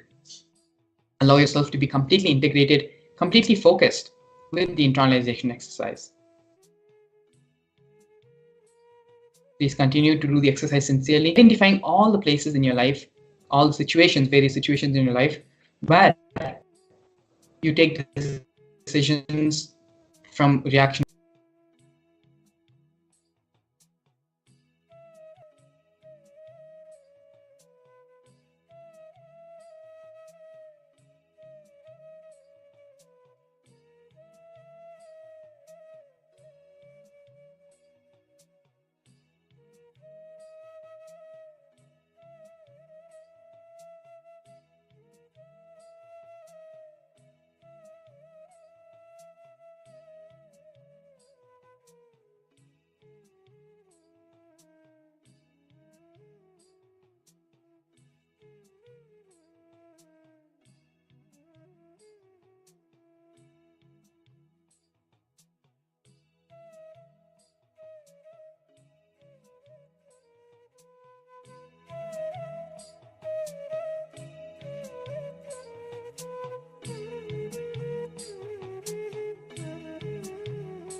Where you get frustrated by the alarm clock which may be waking you up in the morning, or it can even be a big decision, something which would have happened in your office or in your workplace, where you acted irrationally out of your reactionary assumption thought patterns, and not handling the situation logically and maturely. Whatever may be the scale or the scope of the situation, of the decision you take, the source, root cause, root pattern is one, is the reactionary assumption. In our life, when we are stuck in a certain aspect, a certain field, or a possibility in our life, it is not just limited to that certain aspect of your life. It expands, it spreads to all the other different aspects of your life as well. For example, if you have a pattern or an incompletion where you're unable to break a certain thing in your personal life, you have reactionary assumption reaction in your personal life. It can be even a simple thing of having a reactionary assumption when you see the dishes are not done in the kitchen. That same reactionary assumption, that same pattern, which manifests itself, which comes out, which expresses itself during those moments in the situation in the house, it is the same reactionary assumption pattern which will be affecting you in your job as well, in your professional career as well. Solving and completing these root thought patterns, these reactionary assumptions, brings completion in all the various aspects, various fields, various dimensions of your life. So please understand that this is not a completion which you are doing for a specific part of your life. It is completion to manifest and bring the reality of all the different aspects of your life. We are multidimensional beings fundamentally. Hinduism says again and again, we are not just limited to this one body, this one form. Everything which happens around us, if we are facing a problem in a certain aspect of our life, that reflect in all the other aspects of our life. If we lesion in another different part and aspect in our life, that will reflect in all the other different various components and parts of our life. So now that we have identified and penned down all the reactionary assumptions and agitations, patterns which we are facing in our life, that is the next step of this process. Anything which creates agitations in you, reactionary assumptions, acting and reacting, all of its delusion and illusion, this cognition will only make you more responsible, because you will have clear inner space. You will have the inner space where there is no chaos. Everything is in order. As I mentioned earlier, these are the direct words of the Supreme Founder of Hinduism. The reactionary assumption which may be troubling you in your household, in your, before you leave for your job or before you enter into your work life, a pattern which is holding you there, holding you throughout your whole day and manifesting in different various scenarios in your life. So completing even just one reactionary assumption, one thought pattern which you may be suffering with, will bring tremendous change and tremendous transformation across all the different fields and aspects. It is time to identify where the inner agitation is deluding us. This is a process which only you can do for yourself. Only you will be able to identify where the delusion is happening in you. Take responsibility and decide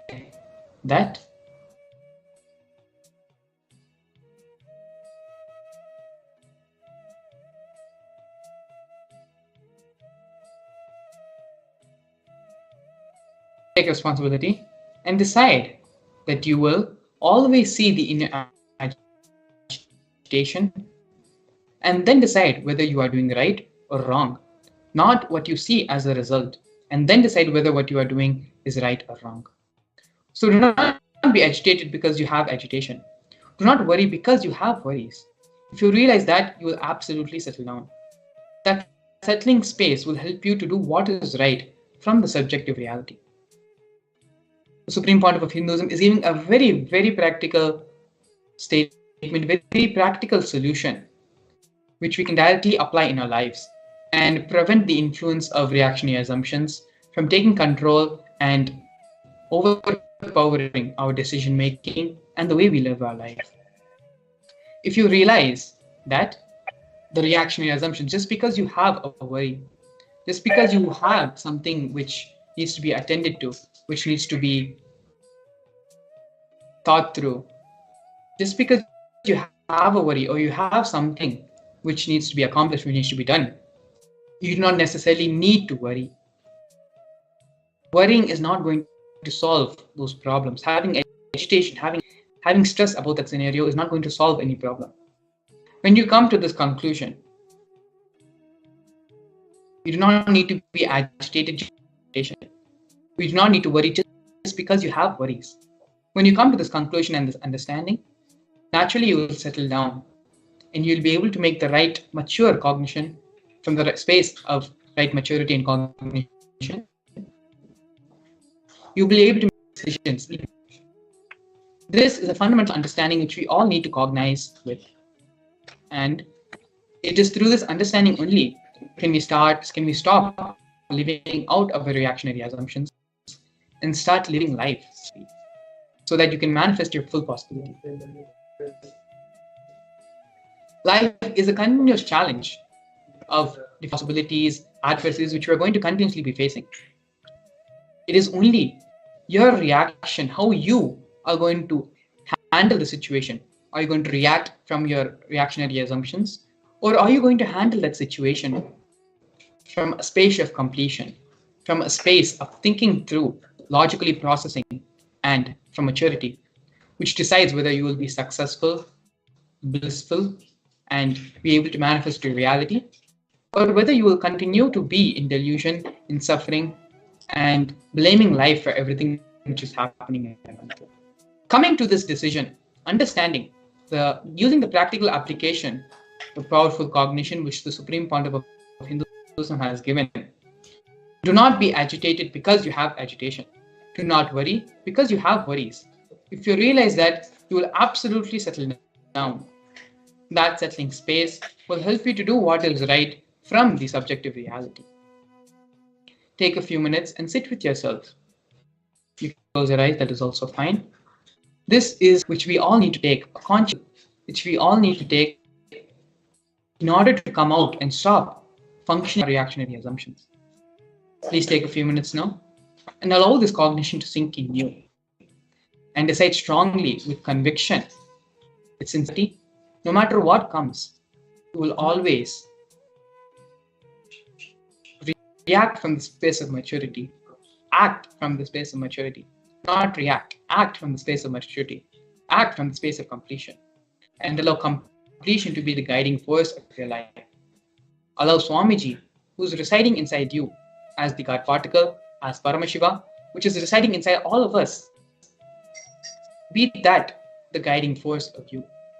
When you come to this decision, you yourself will be surprised many times in your life, how you're able to handle certain situations, how you're able to behave maturely and not only bring completion between yourself and others, but also bring completion in the Vatavarana, the space which you're living.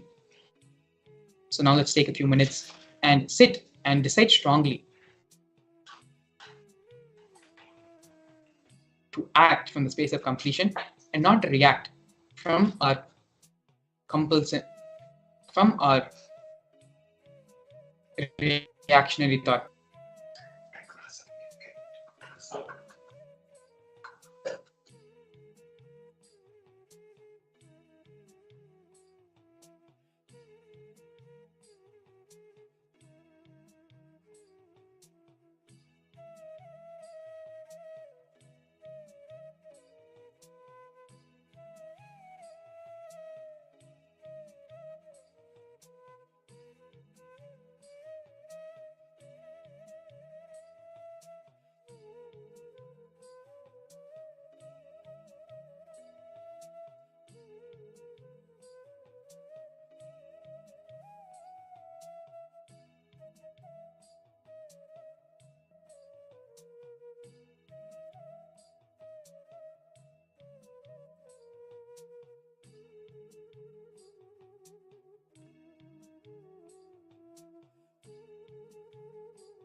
With this newfound conviction, with this newfound powerful cognition given by the Supreme Pontiff of Hinduism, we're going to be entering into the next segment of today's program, into a further segment which will ultimately lead with the Darshan of the Supreme Pontiff of Hinduism, giving the Bhava Darshan of Chandisha Murthy. Before I leave you all for the break and to the next session, the simple process, if you had done with little bit of sincerity and little bit of intensity, you will start immediately seeing the results, the effects of this in your life. You start seeing the immediate results of this powerful cognition in your life. This is just but many practical solutions, applications, and initiations which the Supreme Pontiff of Hinduism has given to the world. In the upcoming Paramashivam program, starting from February 9th to 28th, not only this one powerful cognition, but multiple hundreds of various cognitions, clicks, new thought patterns will be formed in you. the Supreme Pontiff of Hinduism will give you a whole tool set of weapons in which you can use in your life to handle these various problems and adversaries and difficulties you will ever face.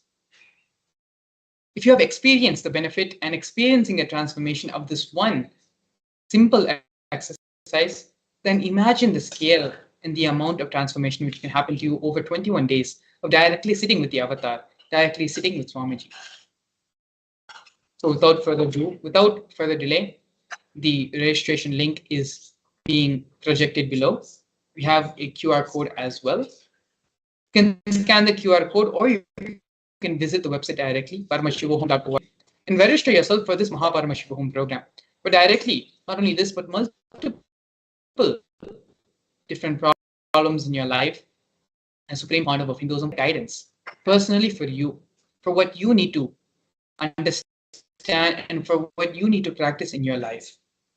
Imagine having Swamiji just for you for 21 days and attending to each and every single aspect of your life, ironing it out, and giving you the solutions which you need to manifest your ultimate reality. It's all just but filling a form away. Visit the website paramashivam.org for more information and to register yourself for this program. And so now with this, I'll lead you into the next session of today's program. Please, we'll be back with you after a short break.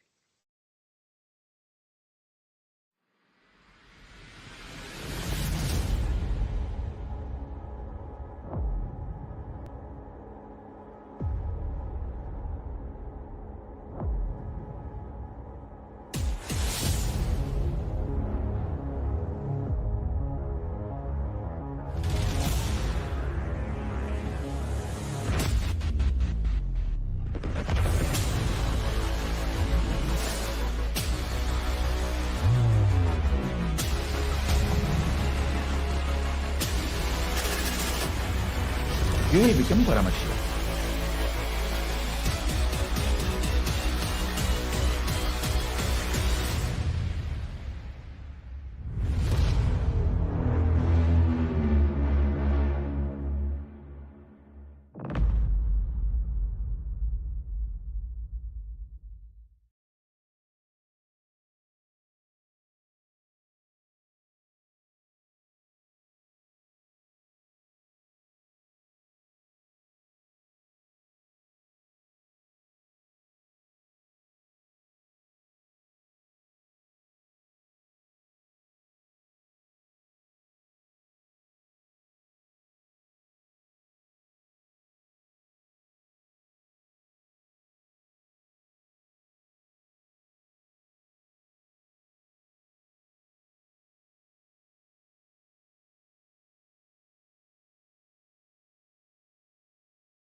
Paramashivam.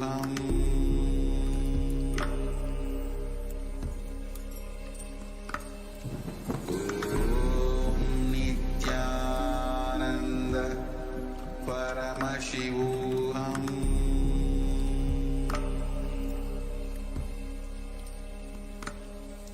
Om Nithyananda Paramashivam. Paramashivam.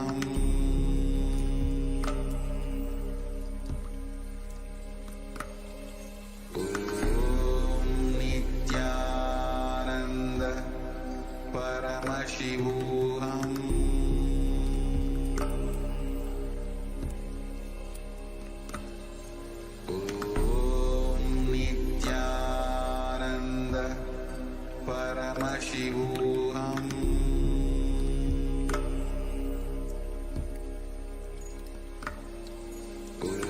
Om Nithyananda Paramashivam.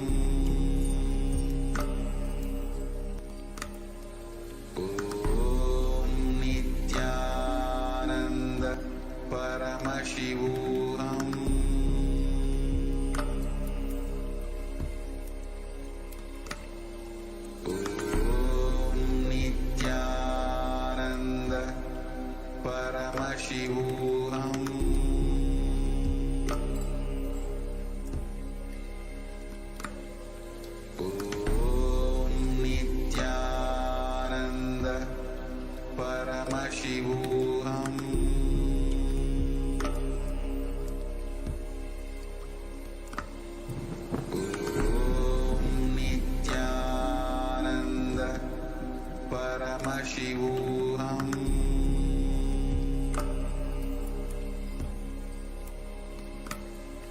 Om Nithyananda Paramashivam.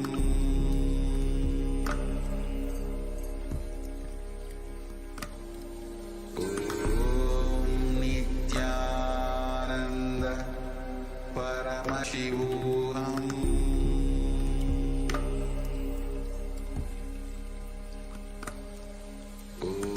Om Nithyananda Paramashivam. Om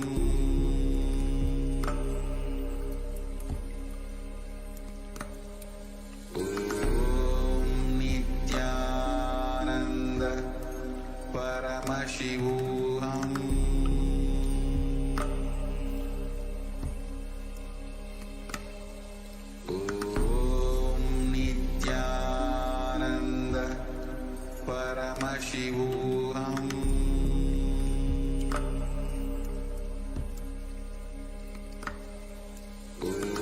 Om Nithyananda Paramashivam. Om Nithyananda Paramashivam.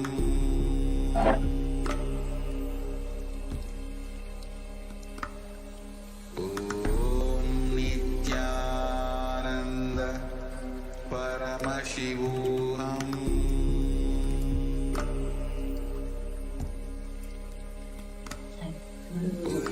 Om Nithyananda Paramashivam.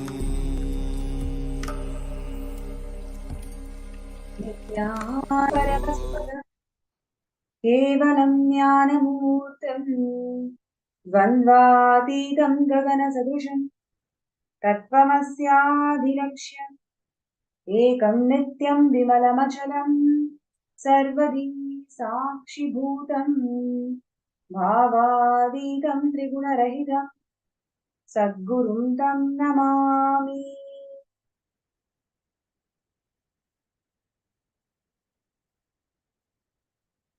Nithyanandam, I welcome all the viewers, participants around the world in more than 175 countries, joining with us for this most divine Bhava Samadhi Darshan, manifesting through the Nijavatara of the Supreme Pontiff of Hinduism, Bhagavan Nithyananda Paramashivam.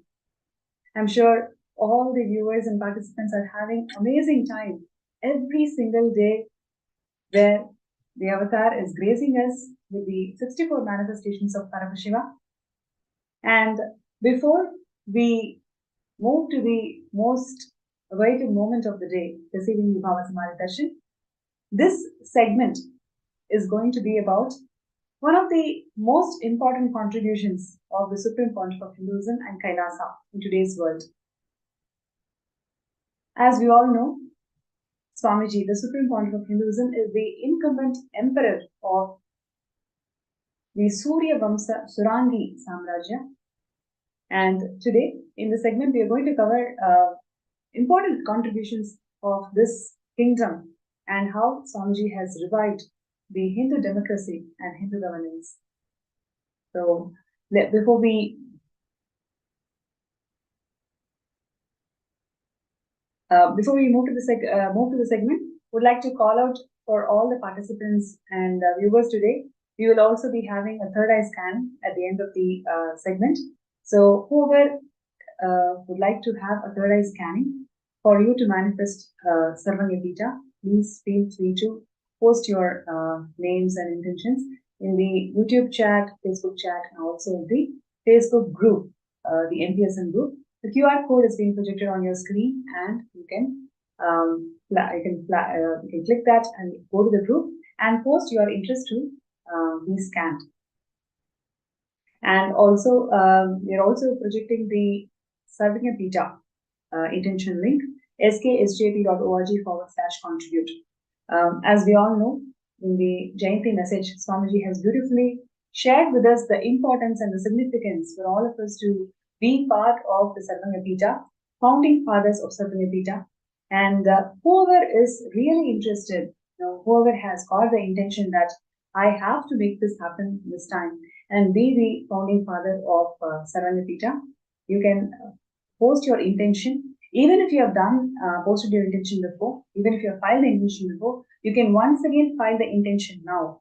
And all these intentions are blessed by Swamiji.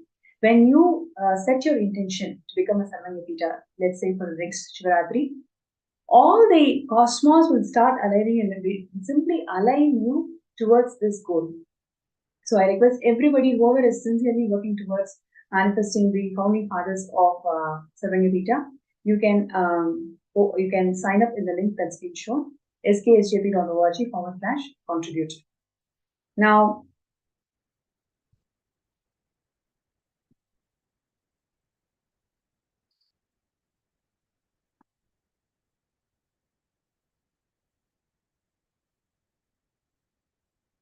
Now, let us enter into today's segment where we will be learning about Swamiji's contribution as the incumbent emperor of Surya Vamsa Surangi Samrajya.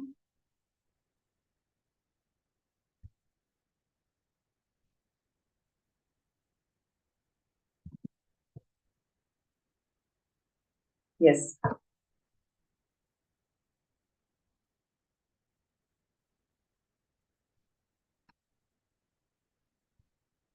So how many of you have heard about the sun lineage? How many of you have actually connected or even thought about, okay, how does this sun lineage start and what are the various contributions of this Surya Vamsa lineage? You can see that literally this lineage has significance and its presence marked in all the 56 deshas of Hinduism, Sanatana Hindu Dharma.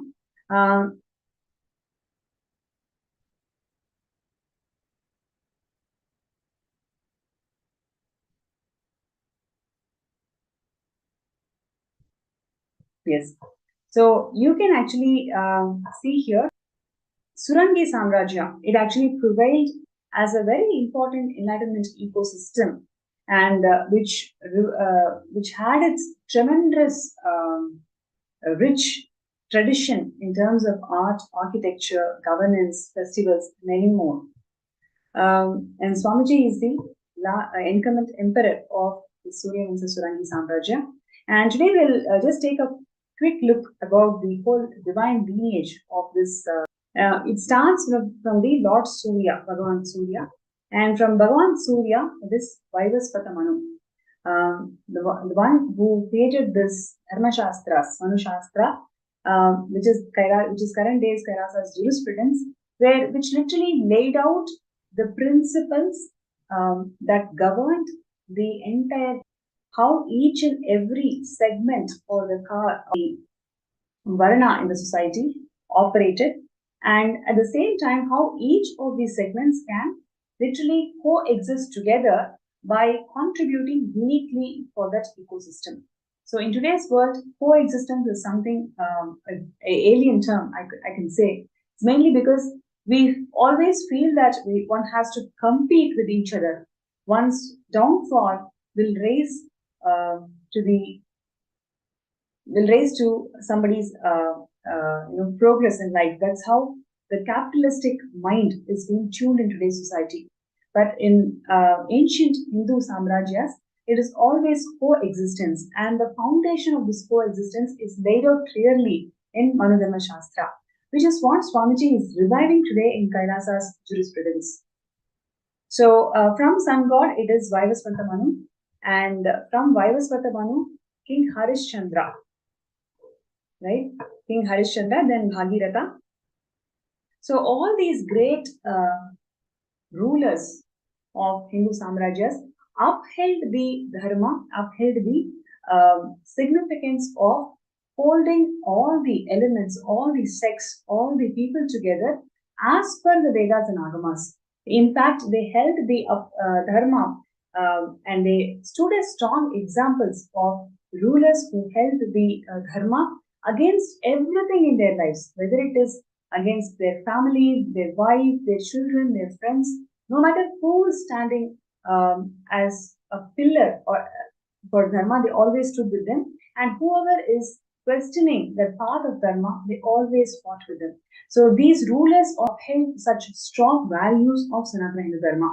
And Lord Rama, the ruler in the lineage, great incarnation, and Swamiji, Swamiji's has established in Vididi, right, from the 2000.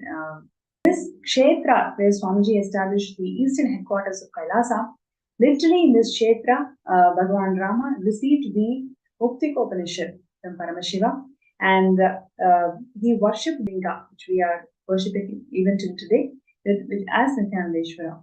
So, and Lord Rama belongs to this Surya lineage, and then Gautama Buddha, the 140th ruler of the Surya Vamsa lineage. So thereafterwards, from Lord Rama and Buddha, so many rulers just took on the mantle and upheld the Sanatana Hindu Dharma's jurisprudence and governance. Right? And the Nithyananda page has a detailed account on all these rulers. Just us going through these pages, we understand the significance of what Swamiji is reviving today. It is not just one more palace or one more kingdom, one more dynasty. It's actually the Sun lineage which has this greatest contributions in terms of upholding the whole Hindu ecosystems together through Manu Shastras and other Dharma Shastras. We can actually see the reviver of Surya Vamsa Surangi Samraja and Swamiji in modern day lineage, how in 1933, right? Harishchandra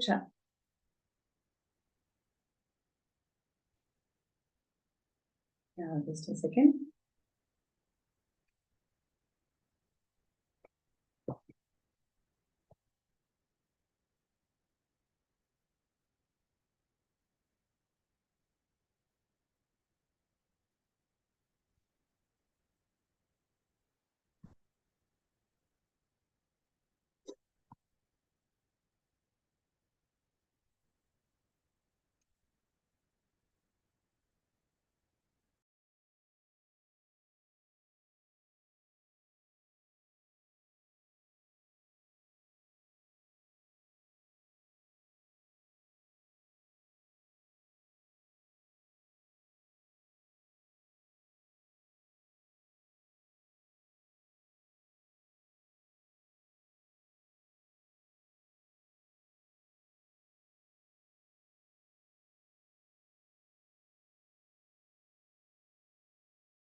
Yes, and sorry for the technical glitch. So now we will just take a small look at how Swamiji became the incumbent emperor of this Suryavamsa Surangi Samrajya. Raja Chandra Chura Mani Harishchandra Jagadev of Surangi. He shifted his palace from Surangi to the current location of Ichapuram, right? And he was succeeded to the throne. Literally, this kingdom was recognized as an independent nation by British, right? We can literally see just a couple of centuries before how this kingdom is actually recognized by British as an independent nation with its own sovereignty and ability to levy taxes, the extent of the territory being called as which literally had about 129 villages under it, right? So it is recognized as an independent nation with a sovereignty. And the title, as a ruler of this kingdom and the palace that existed on the land, it still belongs to their kingdom, and it was handed over to Swamiji in 2004 in a grand legal succession, in a grand ceremony, in 2004 December and to January 2005. And Swamiji is the rightful inheritor and the ruler of this territory. And because of the post-independence annexed by the Indian Union in 1953, all these kingdoms were converted as the territories of India itself. And because of that, now we don't call it as an independent kingdom, but as per the British rule, it is recognized as an independent kingdom with its own sovereign land. You can actually see the coronation of Swamiji as the king of Surangi, where Rani Manjula Devi, the queen of, she is actually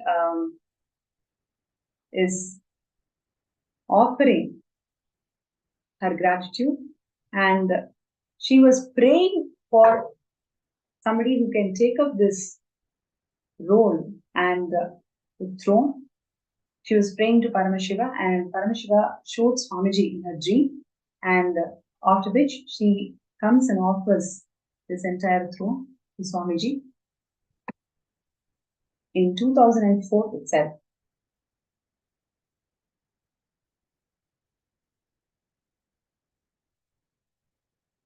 Yeah, you can see here all the images of the day when the coronation happened. These are all the ritualistic ceremonies where Swamiji assumes the responsibility as the incumbent ruler of this Suryavamsa Surangi Samrajya. Yes, here you can see Manjula Devi is actually offering gratitude and Pada Puja and actually offering the throne.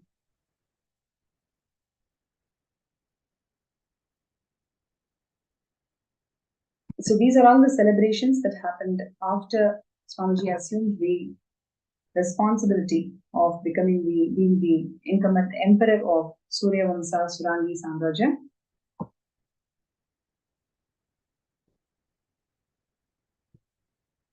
Yes. And now we will actually take a look at all the important contributions that Swamiji has done through Kailasa as the incumbent emperor of Surangi Samrajya, how Swamiji revived the Hindu governance and Hindu jurisprudence, and how all of these components were incorporated in Kailasa. So before we go into that segment where we learn about all the contributions of Swamiji, I'd like to share with all the viewers that being part of Sarvanya Pita is one of the best things that we can achieve in our lives, because we will start understanding what really matters in life. Swamiji beautifully shared in one of the Paramashivam sessions that everything that we accumulate in day-to-day lives, it is all building sandcastles. At the end of our birth and death, we will actually realize that everything that we have built so far is only sandcastle. What really matters is our steps towards Kailasa. Whatever we have done, manifesting the state, space, being, power, and super consciousness of Kailasa, only that matters. All of us deciding to be part of Sarvanya Pita is our conscious decision to manifest Kailasa. It is not a sandcastle anymore. It is actually a conscious step. You are building your stone temples in Kailasa. So let us really take this moment to see, do we want to continue to build our sandcastles, or do we really want to move from sandcastles to actually build the stone temples of our inner space in Kailasa? I request everybody to take this moment to sign up and show your intention to be part of Sarvanya Pita. So the links are being projected, sksjp.org/contribute. So requesting everybody to take this moment to sign up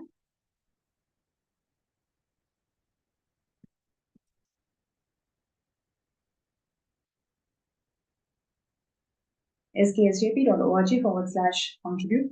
And before we learn about more contributions of Swamiji in reviving the Hindu governance and Hindu jurisprudence, in reviving all the contributions of Surya Vamsa in today's world, we will just take a look at the video where Swamiji is sharing the importance of Kailasa.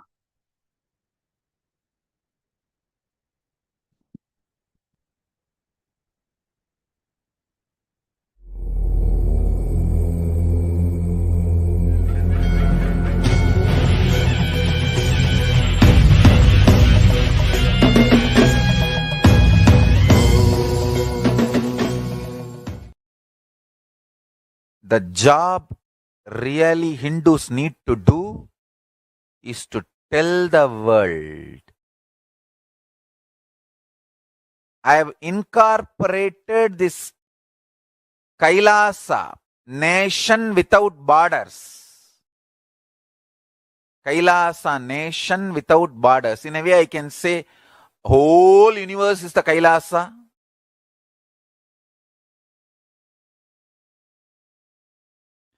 Kailasa, nation without borders. I've incorporated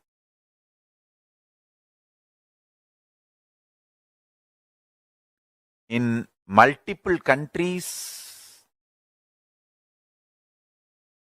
Each Kailasa will function in their own countries as per that country's law, within that country's law.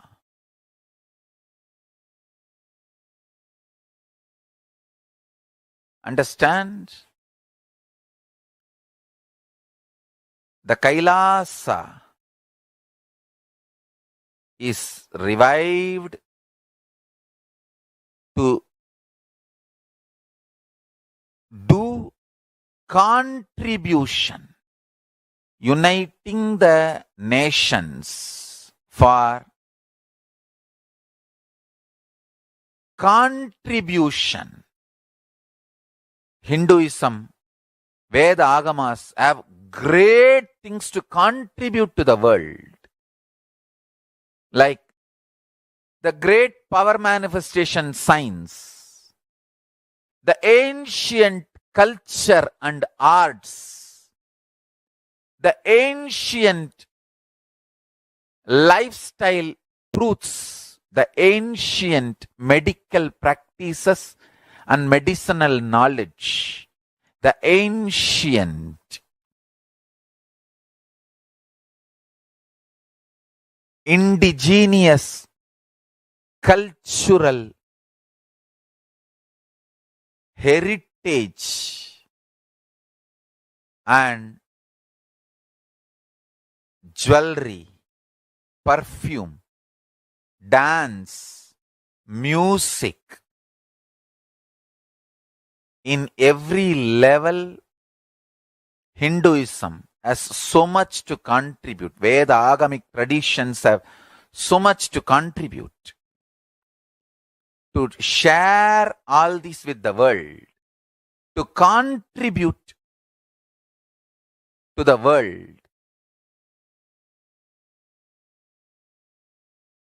Many of the devotees, disciples are creating organizations, sanghas all over the world.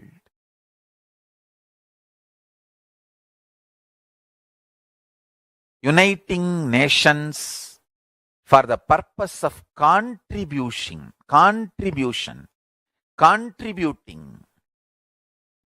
to work on religious harmony, to work on world peace, to work on preserving the ancient heritage, to work on protecting the ancient power manifestation sciences and ancient unique religions and traditions, because people are trying to destroy indigenous cultures, the racists and supremacists. Racist supremacists are trying to destroy indigenous cultures all over the world, calling them cult and calling them all bad names and destroying them. all those indigenous traditions have so much to contribute to the humanity and the world. All of them need to be protected. All of them need to be safeguarded.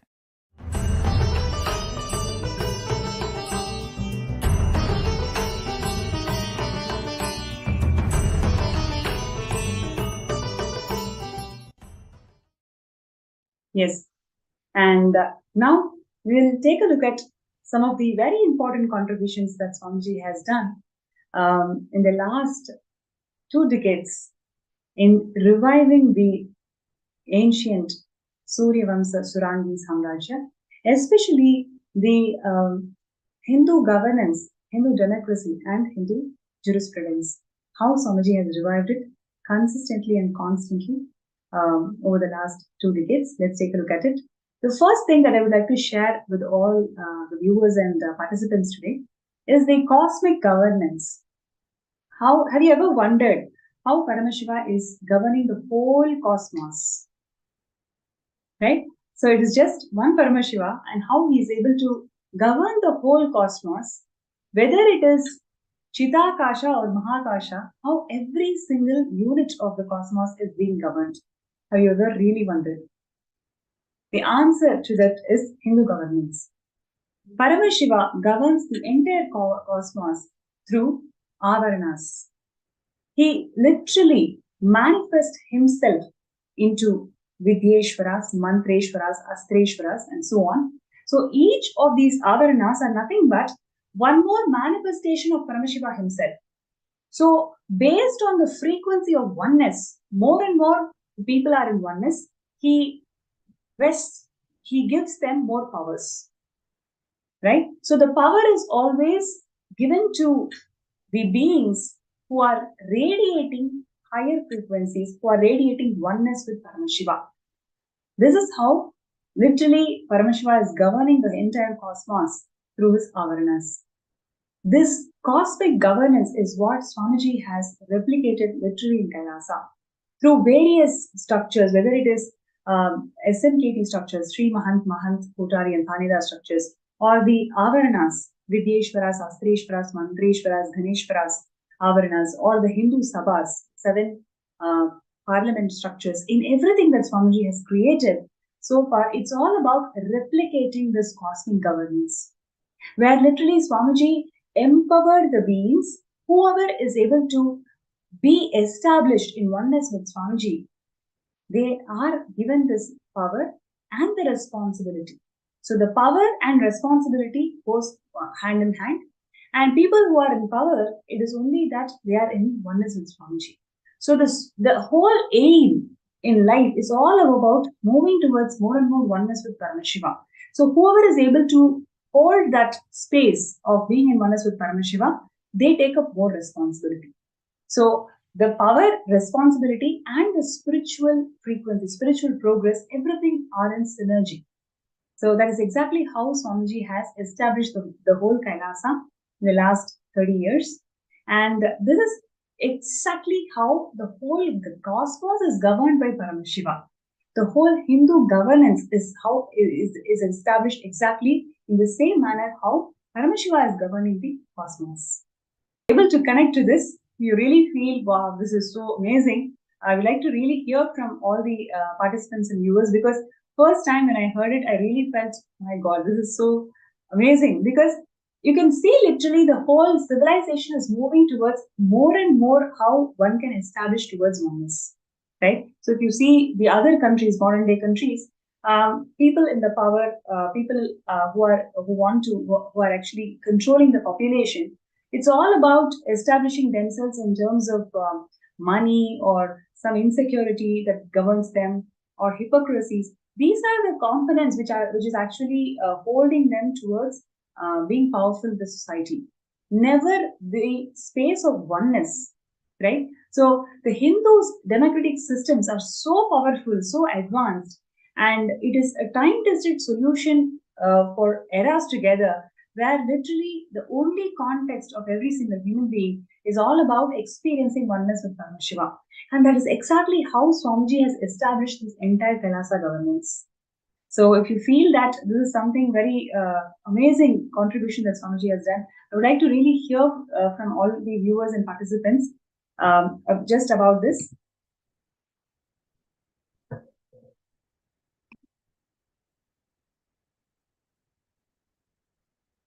Yes, and next important contribution that Swamiji has done in the revival of Suryavamsa Surangi Samrajya is responsible democracy. Right? How many of you are able to connect to this word called responsible democracy? Always, the current day issues, if you see, the democracy is vested in some yellow journals and media outlets who want to publish the material or the content that gives them money, that gives them TRP. There is no focus or the context of truth that actually is vested in this media-based democracy. In fact, the media disinformation is a highly criticized subject in today's world, and I'm not going to go into the details of it, but I'm sure all of us can connect to it, can relate to it. It is almost synonymous that don't ever watch the media anymore because the whole news is always tainted. That is the sentiment that I'm sure all the common people are right now in.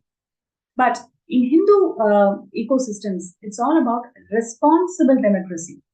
Now, what is responsible democracy? Swamiji always shares that being integrated to the principles for what you believe in, right? So, if you take the whole Suryavamsa lineage, all these rulers, whether it is Manuvidi Chola, whether it is Bhagavan Rama, whether it is Bhagiratha, so many rulers always established themselves in the principles of integrity. Whatever they were integrated to, they established themselves and shown themselves as an examples for the rest of the generations to live. Nothing actually stood between them and the principles that they believed. So, the responsible democracy is all about empowering that aspect in you, where you start feeling that I am responsible for everything around me, and you exercise the power, you exercise the authority from the context of responsibilism.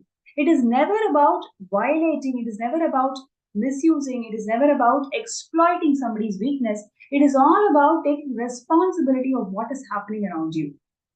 So this is exactly how Swamiji has established the entire Kailasa governance, where it is all about responsible democracy. Whoever is feeling that they are responsible for what is happening around them as a governance structure, right? So more and more you feel that yes, I am responsible for this, more and more you get empowered because you are going to take responsibility and change the lives around you, right? So in today's world, I'm sure you can see it's all about, right? Whether it is in politics, if you just take first two headlines of what we are having in the newspapers today, it is all about blame games. Who blames who? But the responsible democracy that the Hindu ecosystems were established, it's all about who is telling that, okay, I'm responsible for this and I'm going to fix this. Whether you truly feel you're responsible or not, but really understanding and emphasizing this responsible democracy is what Swamiji has given to this world as most important contribution. If you say the entire Kailasa governance is all about responsible democracy, right? And this world really requires every single principle that the Kailasa is built on. Whatever Swamiji has revived for last 30 years is a precious gift that the humanity cannot miss. If you feel that, yes, this is something which everybody wants, you must sign up for Sarvayapita. Just decide to become the founding fathers of Sarvayapita, where you can literally feel in the light in the Garbhagala, like Swamiji has beautifully shared in Jayanti Satsang, whoever stands in the Garbhagala, they will be remembered in the history forever. So if you really feel that responsible democracy is what the world is looking for, and the cosmic governance where establishing yourself in oneness is the core foundation principle of everybody who's in the power, That's exactly what the world needs today. And there are so many other principles that all that world problems today can be simply resolved if we have Kailasa. Swamiji has already established Kailasa, and now all we need to do is come together and work towards opening of Mahakailasa, and requesting everybody to be part of this grand happening of opening of Mahakailasa by you signing up as a Sarvanyapita Yajman. So the intentions are there, the link is being posted, contribute, where everybody can come together and say, yes, I want to be part of this grand happening. And please remember, you do not need money to become a Sarvanyapita Yajman. You only want that intention. You only want, somebody is going to see whether you have that intensity to manifest that intention. Moment you share, you radiate that intensity, you will see simply miracles start happening and you will be able to make it happen. So I request everybody to be part of this grand happening, sksjp.org/contribute. Everybody, let's take a few minutes to sign up in this link that's been projected. And now I'm going to take a few minutes of your talking about the we spoke about responsible democracy. Now, how this responsible democracy, what is the origin of this? Have you ever heard this term called Anubhava Mandapa? Right? So this Anubhava Mandapa is something that started evolving in the medieval period of Sanatana Hindu Dharma. Literally where people from different thought patterns, right? Okay, let's say, for example, there is some issue that we are discussing. For example, let's say vegetarianism. Does the society have to adopt vegetarianism or not? This is the problem statement. And now, people from different thinking cultures, right? Different cultures, they all come together. They all present their views. What is acceptable as per their culture? When I say acceptable as per the culture, it is not independent views, but rather what does the Shastra say? What does the scripture of their culture define? So you present all their views and understand what is the advantages and the disadvantages that is coming from different traditions and make an informed decision. So that is called Anubhava Mandapa. And this Anubhava Mandapa is a beautiful piece of parliamentarian democracy. And needless to say, we can see today, literally there is a stats that defines that more than 40% of parliamentary sessions do not happen because of the constant clashes between the ruling party and the opposition party.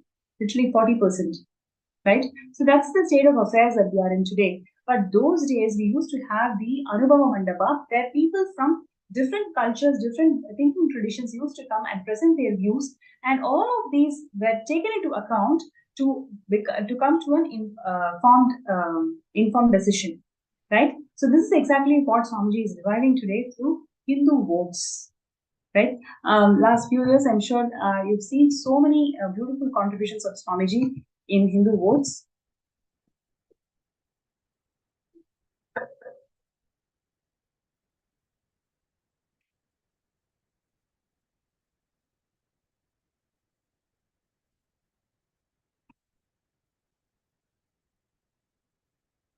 So all these are several Chitsava proceedings on vegetarianism, on various other aspects, various other topics that Swamiji wanted the whole community to come together and say what is that makes them to take that decision in their lives. So much of informed decisions were generated in the public through Chitsava proceedings that Swamiji had conducted on vegetarianism, on oneness, whether you have to do an idol worship or not. There are several topics of debate today, and to all of these topics, Swamiji has conducted these proceedings and empowered the living Hindus today to take decisions in their lives.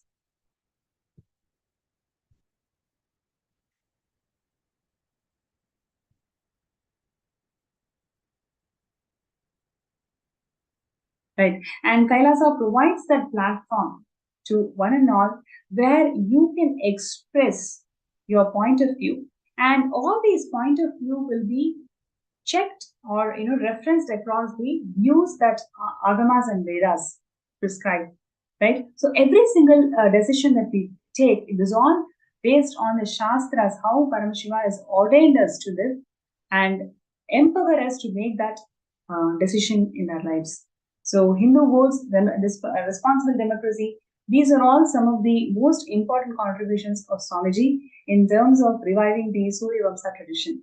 So if you all feel that this is something so important today, because in the world today where we do not discuss our issues, we only have conflicts, we only feel blamed, or we blame others.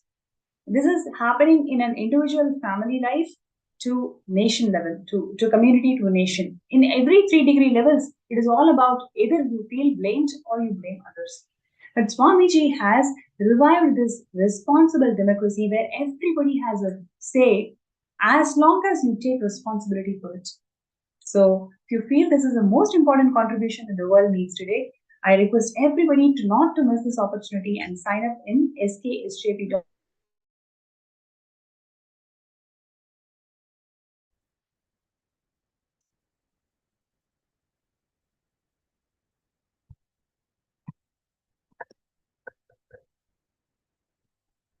So while we take few minutes to sign up in the intentions, let's take a look at the video where Swamiji is sharing more and more details on why we need Kailasa today.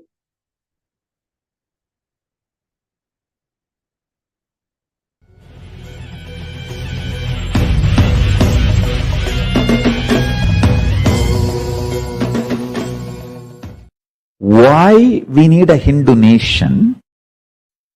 That question need to be addressed. Because the Hindu civilization is good, it need to be kept alive, we need a Hindu nation. But the civilization is getting destroyed in extremely alarming speed. Hindus are neither ready to wake up, and anyone who is even trying to wake up the Hindus is targeted and destroyed brutally. Fortunately, with the grace of Paramashiva, I am still alive. I am not killed. I did not fall. But the number of attempts on my life and the lawfare done on me and the defamation, destroying my identity, all this is enormous. If you see the volume of atrocity material generated on me in the internet, you will be shocked. Listen carefully. I want Hindus to know this truth. Understand? The target of anti-Hindu elements is not me, you. Because I am defending all of you, I am being targeted. Listen. Wake up to that. Oh Hindus, the target of anti-Hindu elements is not me, you. Because I am defending you, protecting you, they are targeting me. Wake up to this truth. Let me reveal some of these truths step by step. First, India has two layers. Civilizational nation, territorial nation. The threats territory is facing, all of you know. But the threats civilizational nation is facing, unsaid. Even the Hindus are not waking up to this truth. The threat Hindu civilizational nation is facing. Believe caste system is wrong. Oh God. Hey, this is the system which may live, which is your life, which is still keeping you alive, the only existing ancient civilization. There are 49 ancient civilization. All 48 has disappeared. The only living continuous only continuously living unbroken civilization is Hindu civilization. The reason, one and only reason, is caste system. Kula talchi uyarchi sollal pavam. That line I agree. There is no higher or lower among the caste. That I agree. But don't try to dismantle the very caste system. The caste system kept this civilization alive. Deity worship kept the civilization alive. Temples kept the civilization alive.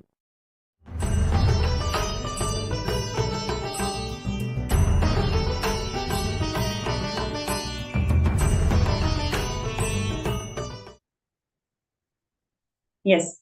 And welcome back. And one other important contributions that Swamiji has given to this world in reviving the Surya Vamsa is conducting Nitya Dharma shows. So these are all the way how Swamiji revived the Hindu courts, right? If you see all the Nitya Dharma shows where Swamiji literally resolved the conflicts in Hindu families as per Vedas and Agamas, whatever Vedas and Agamas has prescribed and whatever Manu Shastras has empowered the whole humanity to live in. Based on that, Swamiji had given the solutions to resolve the Hindu conflicts, to resolve the conflicts in Hindu families. So, Nitya Dharma is one of the beautiful contributions that Swamiji has done in reviving the Hindu jurisprudence and Hindu governance in the communities. So, whether it is in terms of replicating the entire cosmic governance, the Avarana structure in the entire Kailasa's governance, or that which is in the nation level, or introducing this Anubhava Mandapa, where communities are encouraged to discuss, participate various thought currents based on Shastras and coming together to take a resolution, or in the level of a family where the families are encouraged to resolve their conflicts based on what Manu Shastras has ordained and given us. So, in all three levels, whether it is in terms of a nation or in terms of a community or in terms of a family, in all three levels, Swamiji has revived this Hindu jurisprudence and Hindu governance and revived these elements, these Shastras and sciences of Surya Vamsa Surandi Samrajya. So the profound impact of all of this is what we are seeing, a very blissful, peace-loving community and a nation that Kailasa is today. And that is why all over the world, several nations are coming forward to sign the bilateral relations with Kailasa in terms of in terms of radiating the oneness and peace-based community and society in the world today. So I request everybody, whoever feels that this is a very important cause that all of us must come together and participate. I really feel that serving a Pita is an opportunity that none of us can miss in our lives. It only means that you are saying yes to a society which is peace-loving, which is established in the principles of oneness, which is more empowering each and everyone on coexistence. So when you sign up as a Sarvanga Pita Yajaman, you're telling yes to a society which is all encompassing and empowering the coexistence. So requesting everybody not to miss this opportunity and sign up as a founding fathers of Kailasa. Your decision to become Sarvanga Pita Yajaman now will empower you to become a founding father of Kailasa. So requesting everybody to sign up skshp.org/contribute. And if you are really inspired by all these various contributions of Swamiji, you can post your interest, your comments in the Facebook group, in YouTube comments, etc.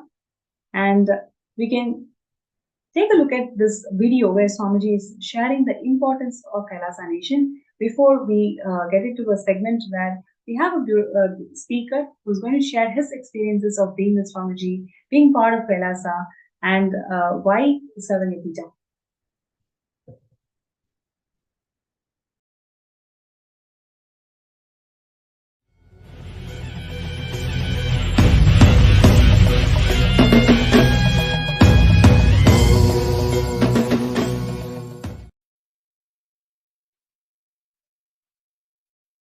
It is time, O Hindus, especially the NRIs, who have seen enough life, wealth, fulfilled in all your basic needs. It is time you guys wake up to the reality. We need to keep Hinduism alive if we want the humanity alive. Death of Hinduism is death of humanity. Hinduism needs to be kept alive, and Hinduism has really so much to contribute to the world in every field.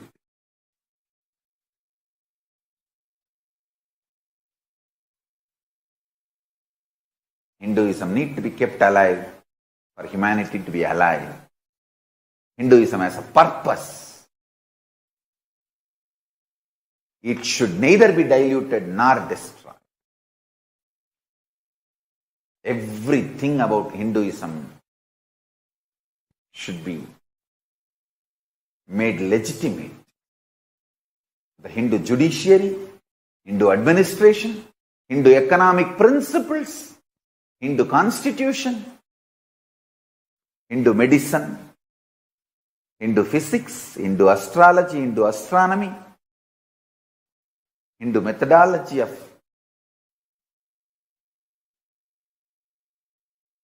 measuring time, Hindu chemistry, Hindu alchemy, Hindu biology, Hindu sexology, Hindu sociology, everything should become legitimate. Kailasa is revived to keep this Hindu grand narrative legitimate, Hinduism legitimate. I request all Hindus humbly. I am not asking you your wealth. I am not asking you your hard-earned money. I am asking you, give to 2 more kids than your need. If you want to take care of you in your old age, give birth to 5.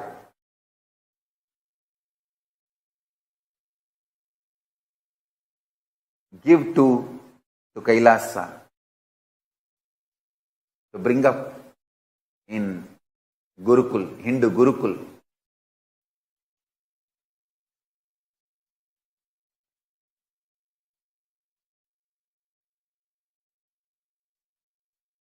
You have to, you give 2 to the Gurukul. Let one study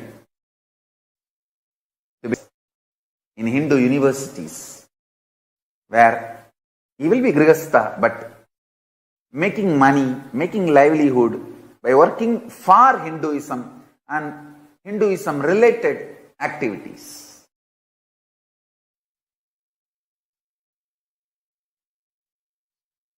Understand?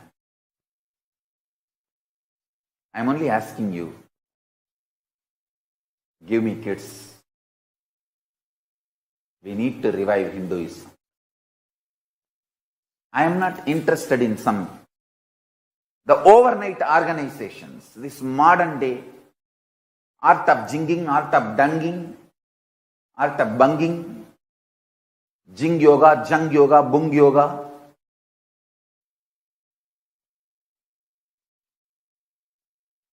The overnight popular theology light. Ooh, laugh, love, little jing, jung, dance. No. I am interested in reviving the authentic, ancient, most authentic Hindu enlightened civilization. I am interested in building stone temples which may take my whole life, but which will be there till the sun and the moon is alive.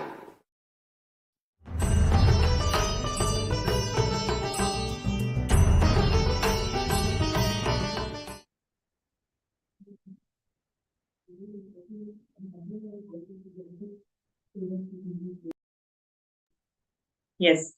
And now in this segment, we are going to have a very interesting speaker, Saurav Ganejaji from USA, and he's going to share his experiences of being part of Kailasa and how his journey with Swamiji was, and how he's a founding Sarvanyapita manifester. And he's going to cover a whole lot of topics, and it's my pleasure to welcome Sauravji to the show today. Nithyananda Maya. Nithyananda, thank you very much for having me. Always a pleasure. Yes. Great. So, in terms of share, yes, Ma, go ahead, please direct. Yes. Yes. So, Sauravji, like I mentioned, there are so many things that you can share with all of our viewers today. But firstly, I would like to hear from you the one fact that you've been attending the Paramashivam program, the 21 days program that Swamiji blesses and initiates all of us into that experience of Paramashivam. Over many seasons, you've been attending, and you also ensure that your family is also part of this program. So, would you like to share with all our viewers your journey of being part of this programs with Swamiji?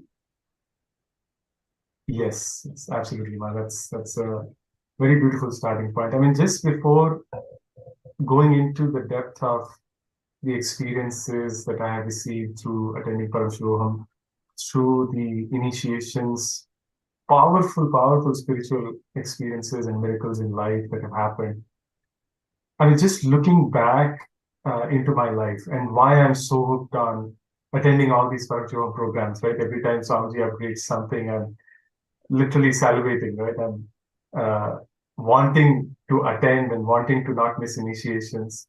See, before coming to Swamiji, I essentially suffered from extreme powerlessness and fear. And the whole life was literally tainted by one powerlessness after the other. Anything that I wanted to change in my life, I used to feel powerless about it. I had so many fears. Any new thing I would start, I would simply self-sabotage myself.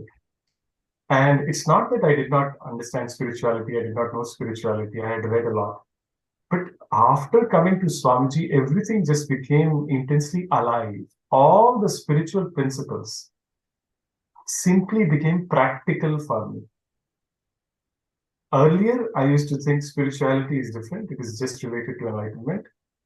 Living a practical life is very, very different. This is related to earning money and job and family and all these things. There was a huge gap, delusional gap. And as soon as I found Swamiji, and even finding Swamiji happened because I intensely prayed to the cosmos. I said, I need to find a master who is in the body. Somebody who I can relate to, somebody who I can hear, somebody who I can see. That's how I found Swamiji. And after finding Swamiji, and the best things that the Supreme Pontiff of Hinduism has to offer are always packaged beautifully in the Paramashivam programs. This is what I call the best of the best. So ultimately, the first Paramashivam I attended, I came to Swamiji late 2018, and it was during the pandemic time. When the pandemic started and Swamiji announced the first online Paramashivam. That was my intense entry into all things related to, or all the teachings that Swamiji has given. I clearly remember unclutching, completion exercises, and the initiations. I remember there was one Kalabhairava Darshan where simply my whole body was shaking with energy. It's almost like all the fear in my muscles was being wrung out. That's the intense feeling I had. And then from then on, It's just been one after the other. Every program, Swamiji brings new energy, new excitement, new technology. I would say even new science. I don't consider Swamiji just as a guru or the incarnation of Paramashiva. I also look at him, I also connect to him as the best scientist. Because when he brings something new and he gives the initiation, he also gives the jnana behind it. Whether it's Navakanda Samadhi, Yoga Samadhi, or any of the new powerful initiations that we have been receiving through the past couple of programs, he provides beautiful scientific construct and context. And as somebody with my background, because my background is in engineering and finance, I think that really connects with me. Here's the initiation, and here is how exactly it's going to work in your being, in your system. So anyways, a long story short, Paramashivam is literally a life transforming experience. It was when I started with my first Paramashivam experience, it still is, and in the future it will continue to be. There is absolutely no doubt in my mind. I would suggest anybody who doesn't have the time, who feels stuck, just connecting to Swamiji and praying, everything he takes care of. How the time will be managed, how family will be managed, how job will be managed. I'm actually an example of that because until 18 months ago, I was in a 9 to 5 job. And because of that, I was missing many initiations and live darshans from Swamiji, which used to happen afternoon New York time.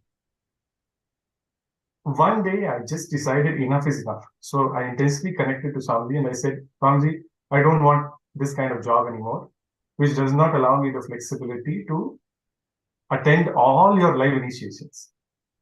And 6 months later, I was done with my job. And I basically started a brand new way of sustaining myself financially.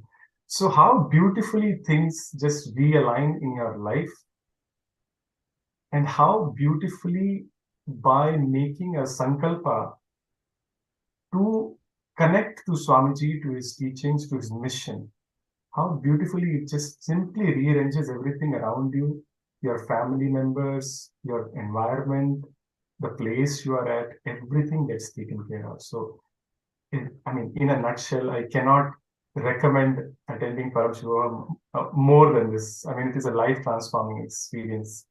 Absolutely. And for each and every participant I've seen, the same thing. Everybody has seen miracles in their life. Yes.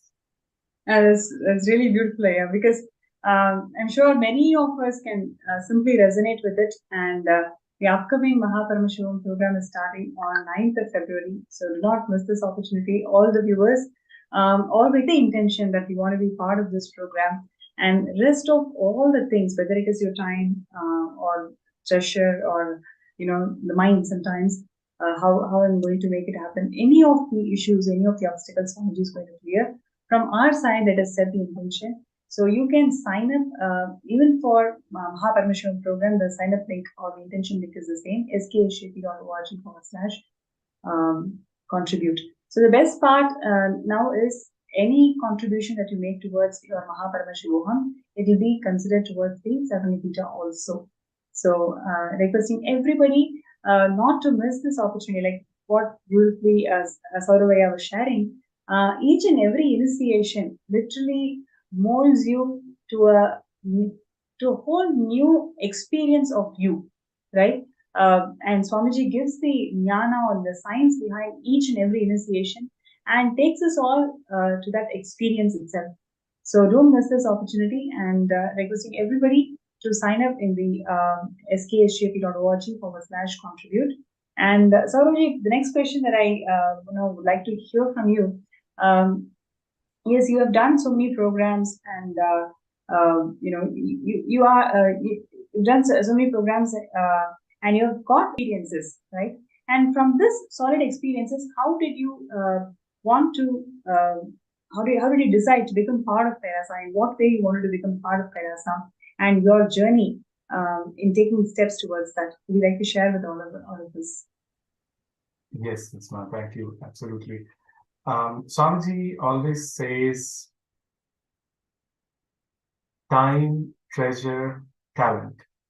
These are the three most important ways to contribute towards Kailasa. I think before I came for sharing I was listening to the segment that was going on where how beautifully Swamiji is reviving the enlightened ecosystem, the Suryavansha ecosystem, laws that used to govern the enlightened society, and how they can contribute even in the modern times.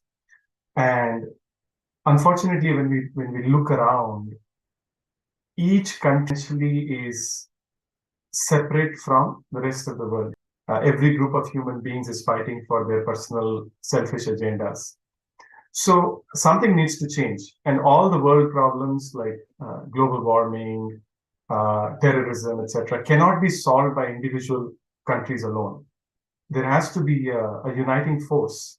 And I genuinely believe, with all the contributions that Supreme Pontiff of Hinduism has made, that Kailasa is that uniting force which can bring people together across borders towards common values of life positivity, and ultimately the enlightened way of living. So from my personal perspective, I have simply opened myself up to contributing to Kailasa in any way possible. I mean, I have two little kids, so naturally there are some family constraints from that perspective. But ultimately, what matters to me is any opportunity to be involved in a Kailasa project, I should grab it. One of the beautiful privileges that I've had recently is to interact with Kailasa's United Nations team. And recently I was part of the contingent, the Kailasa contingent, for two such events. One was the Diwali celebration at the New York City Mayor's place, where Kailasa had a huge contingent. And the recent one, which I'm sure all of our listeners have heard and seen, is the bilateral signing, the treaty signing with the city of Newark here, which is very close to where I live actually. And just going through that experience and how even people here in the US, people in the governance in the US, how they are amazed by the contribution that Supreme Pontiff of Hinduism has made, and how moved they are by the wide range of contribution empowering. And it has been simply a privilege to be part of these contingents and representing Kailasa. So that's one area where I've been trying to contribute, and hopefully in the future with Swamiji's grace we'll be contributing more. The other way obviously is I'm an SJP manifester. I genuinely believe I look at the cosmos, ever since coming to Swamiji, I look at the cosmos as a mirror. Basically, if I try to cheat the cosmos, I receive the same thing back from the cosmos. If I try to contribute to the cosmos contributes back to me. So this has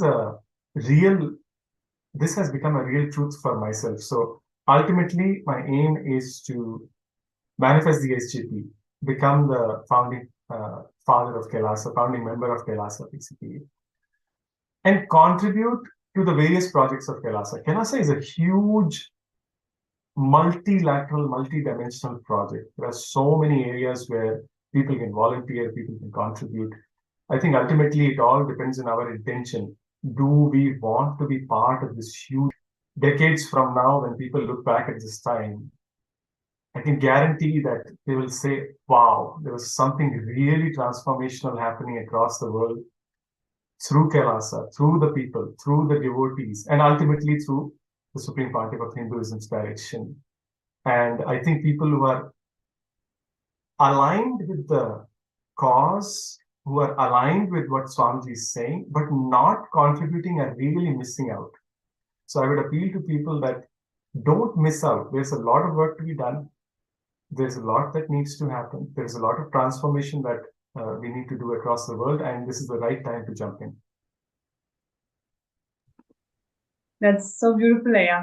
And also would like to hear from you some of the miracles that you've personally experienced in your life after being part of Kailasa and all the programs that you've attended so far.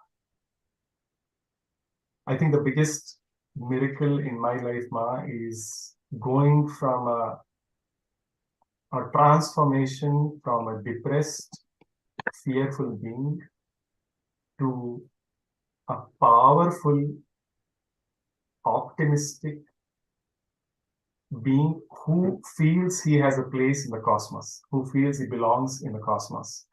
I mean, philosophically aside, but I genuinely feel a huge shift in the way I approach life now after coming to Swamiji. Before coming to Swamiji, every problem would seem too big. Every obstacle would feel like the end of the road, whether it's health related or money related or work related. After coming to Swamiji, I've seen so many miracles. Just the whole idea, the whole delusion that we are powerless is simply washed out experientially. I have seen miracles on the side of health. For example, my son being healed simply through a blessing from the Supreme Pontiff of Hinduism. I have seen knowledge manifest. Like sometimes I'm struggling with something, some concept, some way to relate science and spirituality, or trying to understand what Swamiji has revealed in one of his satsangs. And simply connecting to him and with the attitude, I do not understand this yet, but through the space of oneness, please make me understand. And simply in the next few days, the whole thing unfolds. Magically, everything unfolds, and the whole clarity is brought to the mind, to the brain. In the field of finance or financial world, I have seen literally how last year, before attending the Paramashivam program, I did not have the money. And then how simply within 2 weeks, all the money, everything just manifested for me and my wife to be able to attend the program in time. So again, I mean, actually, I would say, honestly speaking, now I've stopped counting the miracles. Now I realize that life itself is a miracle. Finding Swamiji is the biggest miracle. Everything else is just the side effect of that first miracle. That's really nice, Aya. Like finding Swamiji is the biggest miracle. So true. So fortunate as all of us are for having Swamiji in our lives, where literally all of us are personally guided, receiving all these amazing initiations. Next, we are going to be having Bhava Samadhi Darshan of Swamiji. What a fortunate life all of us are in when Incarnation himself has descended and revived in Kailasa. This is the most important moment in our lives where Swamiji, in fact, we shared in the Jayanti Satsang that whoever is deciding to be part of this founding fathers of Kailasa, your Janma Sabalya, meaning the time that you've taken birth, right from the time you were an amoeba till now, every single lifetime and life form is going to be simply fulfilled by your decision to be part of founding fathers of Kailasa. So everybody out there, let's take this moment, let's take this time to decide that, okay, let me move from building all these sandcastles in life to actually building the stone temples in our inner space, where literally we feel that clarity and decide to become the Sarvagapita Yajman. So requesting all viewers and participants to take this time to sign up as Sarvagapita Yajman, and we will be moving on to third eye scanning segment. And meanwhile, we'd like to thank Saurav and Ejaji. Thank you so much for joining our segment today. Definitely, you have shared such beautiful insight of why being part of Kailasa is so important, why you have to become a Sarvagapita Yajman, and all the amazing miracles that you've shared with us today. Thank you so much, Aya. Thank you, Nithyananda. Thank you for having me. And yes. And dear viewers, we will be now moving on to a third eye scanning segment where, any of you whoever is finding a difficulty, finding an obstacle to manifest Sarvagapita, and if there is something that is actually stopping you to become a founding father of Kailasa, name and your request to be scanned through third eye, and yes, we're just checking all the social media platforms. If any of you have posted your interest to the scan, you can immediately get on to third eye scan. And all the people and the participants, whoever if you've already been scanned, and they're able to implement the solutions that third eye revealed. Where Swamiji had revealed you to do something, very able to implement it. And what was your result? You can also post that.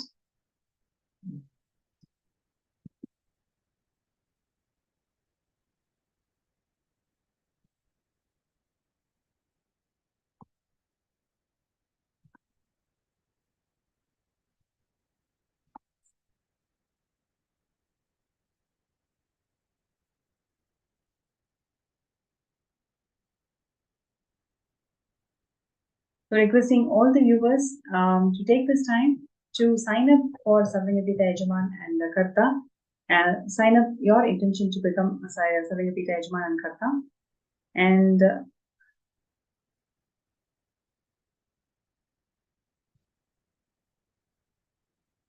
so there's a member from YouTube who's saying that, Richard, a new member.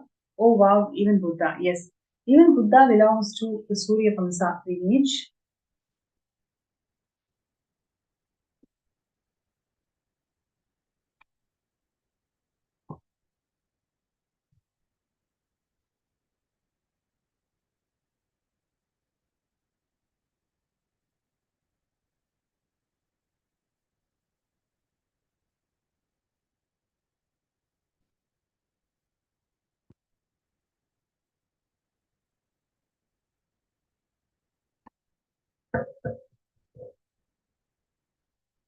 Okay, so we have a few folks who are requesting for third eye scan.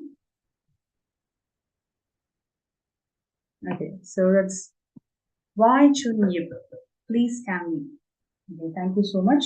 So I request why Chun Yip to please be seated with your head, neck, and spine in the straight line, and requesting you to chant the Mahavakya. Om Nithyananda Paramashivam. Om Nithyananda Paramashivam.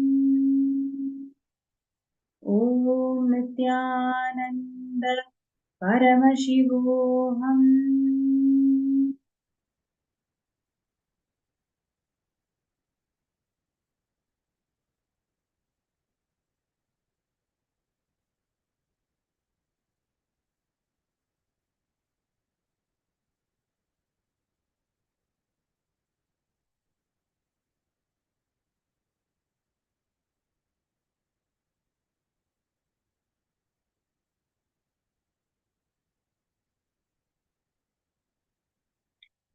So why Chun Yip? First thing that Swamiji showed in the third eye is your relationship with your mother, right? So I request you to take this time today for the next 48 hours. I want you to write down all the moments when you felt that your mother has let you down. Actually, you will start seeing more and more you write all these incompletions. You'll start seeing many of these incompletions you are actually projecting on Swamiji also. The incompletions that you cherish with your mother, unconsciously you are actually putting that same doubt, same self-hatred, all of that on Swamiji also. This is the reason why you're not able to manifest a breakthrough, especially in the wealth dimension. Right? Moment you complete with your mother, you will simply see all the incompletions and doubts and questions, whatever you're posting, it is all coming from this incompletion that you had with your mother. Right? So I request you to do the completion in the next 48 hours itself, and you will see the obstacles, whatever is stopping you from manifesting SJP, you will see you are already an SJP. You already have the possibility of becoming an SJP. You need to simply take the action, right? So I request Y Chun Yip to take next 48 hours to bring completion in your mother and your family and take steps towards SJP. right? And anybody else who would like to listen to a scan, you can actually post that in the MPSN group. And if you've already received the scan and if you've taken some steps, you can also post that.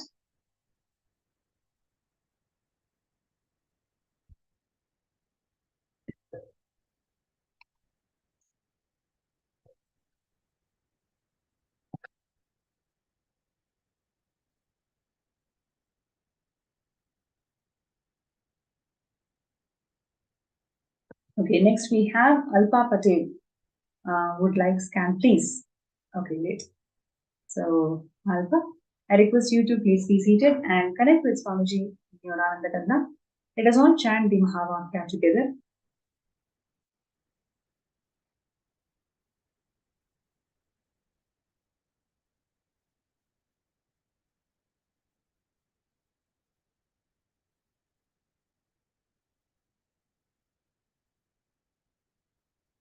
Om Nithyananda Paramashivam.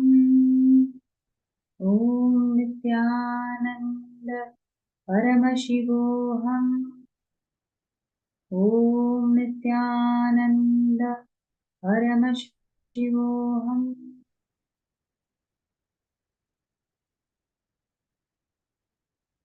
Yes, Alpa Patel, Nithyananda. So, first thing that Swamiji showed is the relationship that you have with your brother, right?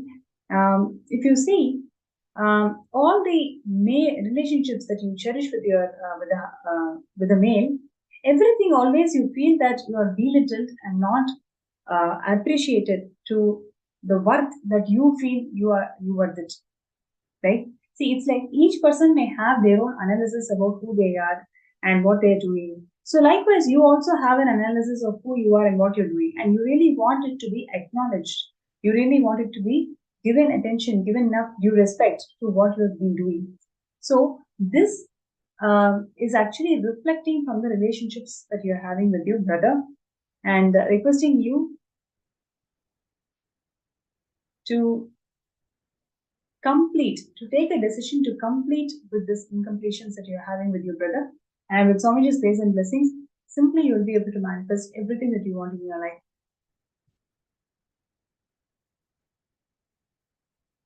Right. And Hiranmai, can you scan me, please? Yes. Hiranmai, I would like to know what happened after my last scan. And remember, I've told you certain things to be done in the previous scan. So would you like to share about the steps that you've taken towards that?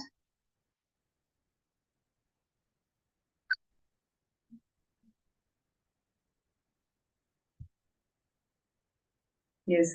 So while we come back with Hiranmai, I would like to call out all the viewers today that don't miss this opportunity to become the founding fathers of Kailasa. All you need to do is just set your intention, which is sksjp.org/contribute.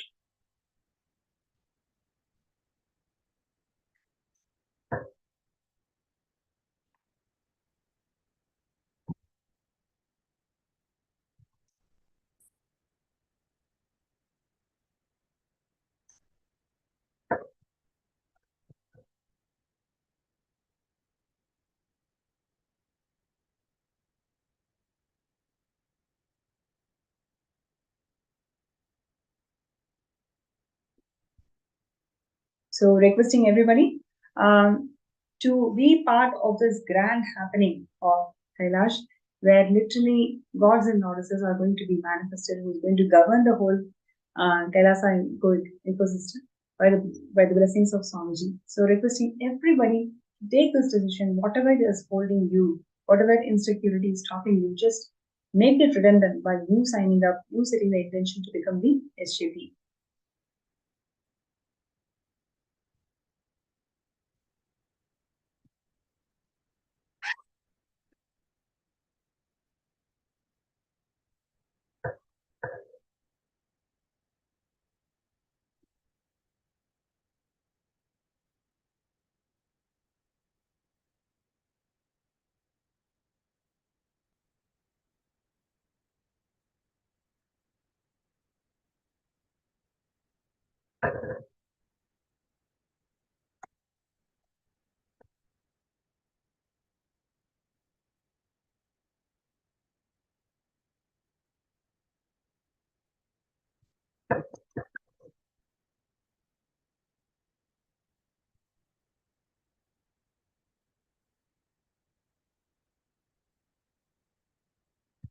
So while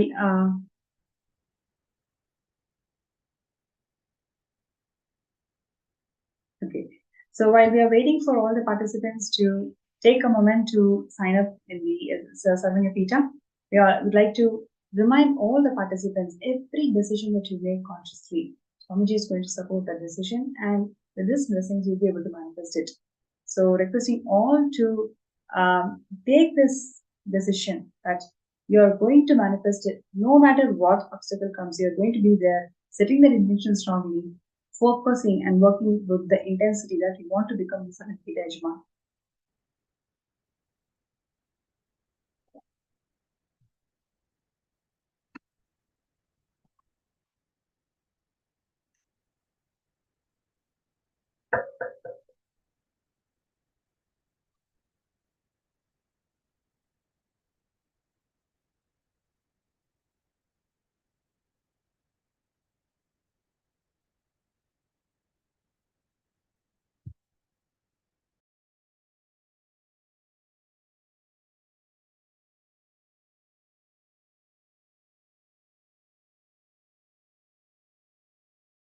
So while we are taking this moment to sign up as the SJP, let us all decide to set the intention strongly.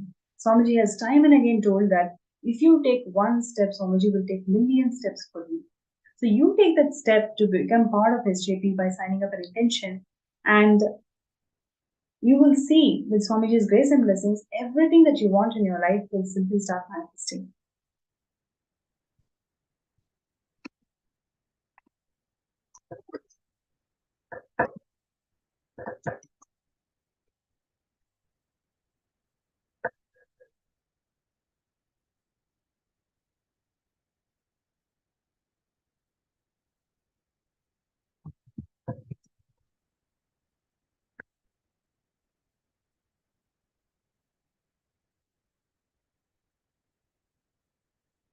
So requesting everybody, and at the same time, if you would like to get a third eye scan done, you can also post that in the MPSN group.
Yes.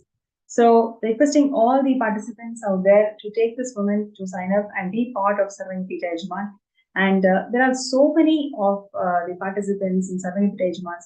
They have just shared how blessed they feel after they take the decision, because you can see right after you make the decision to become the Sarvanya Pita Yajman, all the things around you will start aligning towards this. It's because of the power of blessings that we receive from Swamiji when you sign up an intention. So requesting requesting all the participants out there to please take this opportunity and sign up for skshp.org/contribute.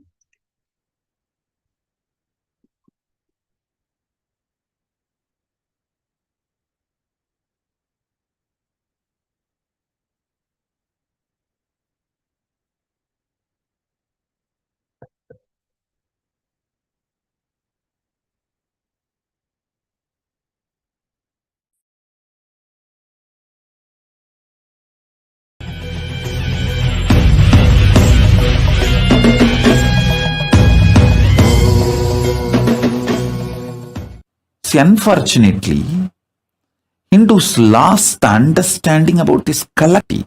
See, if a ship has to stay afloat, all the mechanisms in that ship need to stay integrated. It can be the maintenance engineer or the cleaning staff, captain, all the equipments fixed in the ship, everything, the machineries and all human beings, all of them need to be integrated for the ship to stay afloat. For the ship to stay afloat and reach the place where it need to reach, everyone in the ship need to be integrated. It's called collective integrity. A maintenance engineer cannot think, oh, I have done my job, but the fuel manager is not doing his job, or the cleaning person is not doing his job. So if the ship sinks, I will not be blamed. I will not be questioned. I am safe. Let whatever happens to others, or whatever others do or don't do, what is there for me? That level of integrity will not work for the ship to stay afloat. This is exactly done by the Hindus. In the modern day, everyone says, oh, I have tried my best, I have done my best, but others are not doing. What can I do? I have seen this as a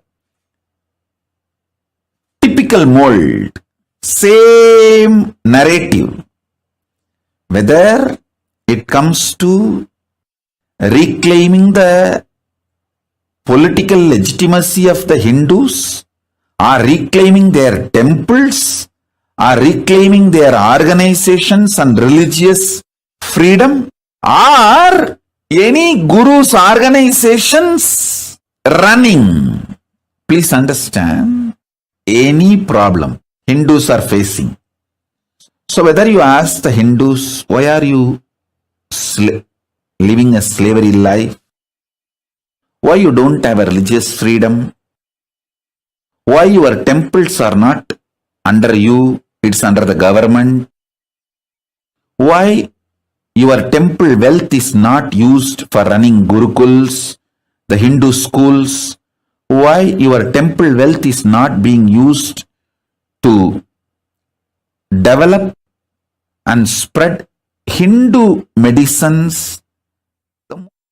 Why you guys are not having any respect for the greatest and oldest jurisprudence, the Hindu law Manusmriti? Everyone will have one answer. Oh, I am done, I am doing whatever I can, but others are not doing. What can I do? Exact answer. A maintenance engineer in a ship, if he gives, what will happen to the ship? That exactly same thing is happening to these guys. We need Hindus to start thinking with a collective integrity, not only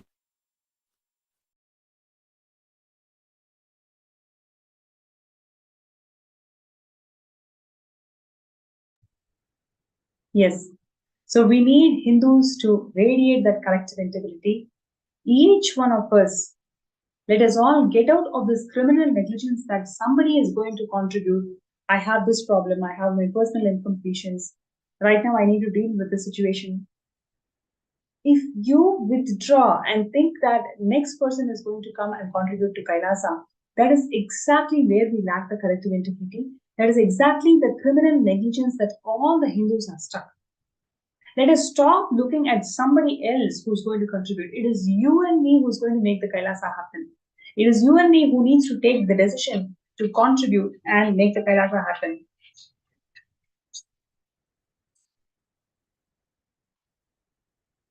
So your decision today to become a part of the founding fathers of Kailasa, you are breaking, literally burning the criminal negligence that is instilled in the bone marrow of Hindus today. That is exactly why we are suffering so much.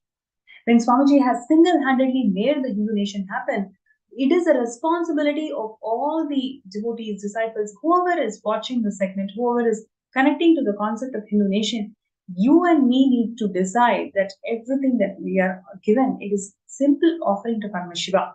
If you just do the tyaga of whatever I have, I'm going to offer it to Paramashiva, you will see just in few days Kailasa is going to be open to one and all. So let us come out of the criminal negligence and let us decide tyaga is the way to manifest life. So with that note, would like to once again call out all the intentions, everybody out there, don't miss this opportunity or sign up in sksjp.org/contribute. And with that note, let us all get ready to receive the Bhava Samadhi Darshan of the Nijavatara, the Supreme Pontiff of Hinduism, Bhagavan Nithyananda Paramashivam.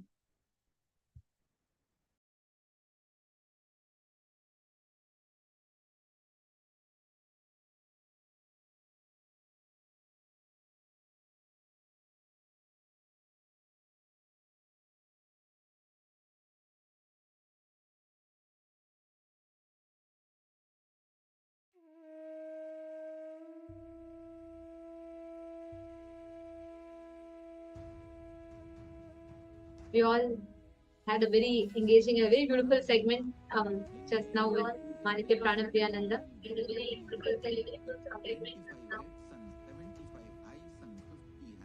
And now it is time for all of us to get ready for one of the most exciting segment that all of us await for. We're going to be entering into the Bhava Samadhi Darshan now. And today we are going to be having darshan of the forms of Paramashiva, of Chandisha Anugraha Murthy, Pashupatastra Anugraha Murthy, and Kiratha Murthy. These forms of Paramashiva and Chakradana Swarupa Murthy, we're going to be having the darshan of these four forms of Paramashiva today. So let us all get ready and prepare for the Bhava Samadhi darshan. I request all the participants that are there with us now to please take a few minutes and turn on your cameras and please come back and settle down in front of the screens. And the Bhava Samadhi Darshan is a time where literally we are all going to be raised to the cosmic frequency of oneness with Swamiji. And Swamiji is going to be channeling the different forms of Paramashiva exclusively for all of us. So let's all get ready to receive the Bhava Samadhi Darshan. I request all the participants to please come back and settle down in front of the camera. I request everyone to please take a few minutes.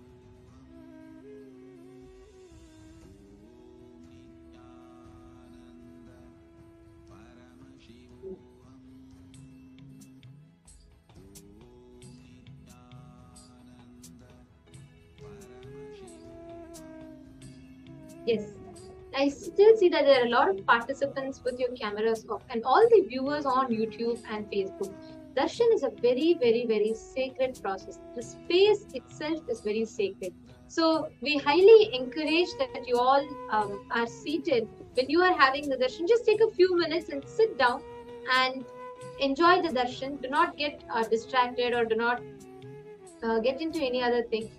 So please, I request every one of you to make sure that you're all settling down in front of the camera and enjoy the Bhava Samadhi Darshan, because Bhava Samadhi Darshan is a very profound and a powerful science in Hinduism where an avatar channels the various cosmic bodies, the various deities, the various forms of Paramashiva in a way that we all can see, understand and relate with. Many of you would have been to temples, right, where you see different deities of Paramashiva, Durga, Kali, Devi, Ganapati, and so on. There are a lot of temples that you might have been to. We, at the maximum, learn to ask prayers. To one extent, we connect to them. But experiencing the consciousness of that deity as an experiential expression is not possible by human beings, because human beings are not matured enough to grasp that subtle existence through the deities. And therefore, to bridge this gap, out of extreme compassion, avatars come down. And they manifest through the avatars manifest the different forms of these beings from the gods and goddesses of Kailasa to make us experience these higher states of consciousness. And now we are going to be entering into the Bhava Samadhi Darshan. During the darshan, all you need to do is just sit in the space of gratitude. Don't need to do anything else. You just sit and you will see what miracles start happening inside. One of the profound things that happens to the Darshan is the awakening of your divination, the inner potential and the energy that gets awakened and centered.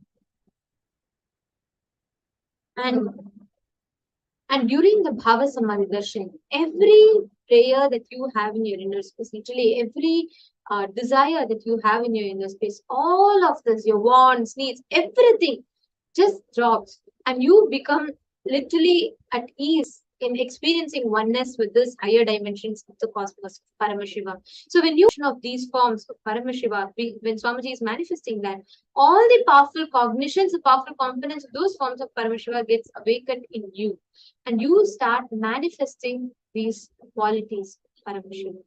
So understand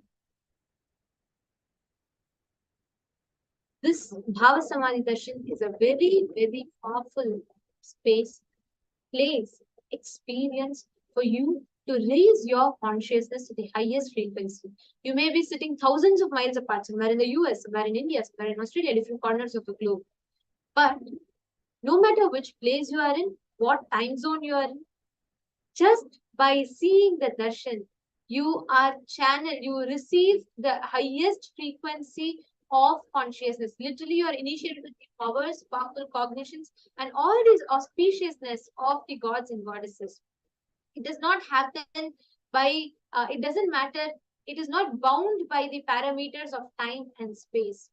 Instead, through the science, through what science calls as a quantum tunneling, what Hinduism introduced thousands of years ago as Shaktini Pada, the initiation where the avatar transmits these energy and powers to us beyond the parameters of time and space.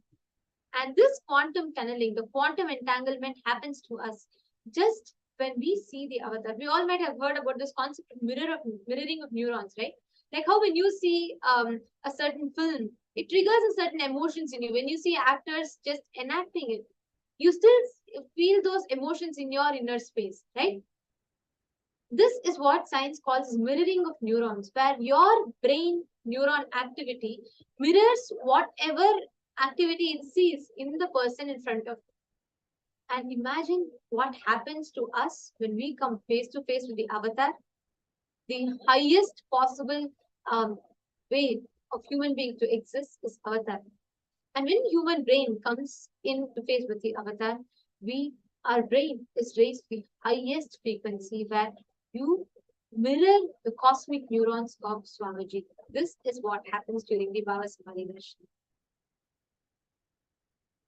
And now let us all get ready to receive the Bhava Samadhi Darshan of Paramashiva. The forms of Paramashiva, the 64 out of the 64 forms, we will be having a darshan of 4 forms of Paramashiva: Chandisha Anugraha Murthy, Chakradana Swarupa Murthy, Pashupata Anugraha Murthy, and Kirata Murthy. Let us all get ready to receive the Bhava Samadhi Darshan now. We will now be chanting the Dhyana Shloka.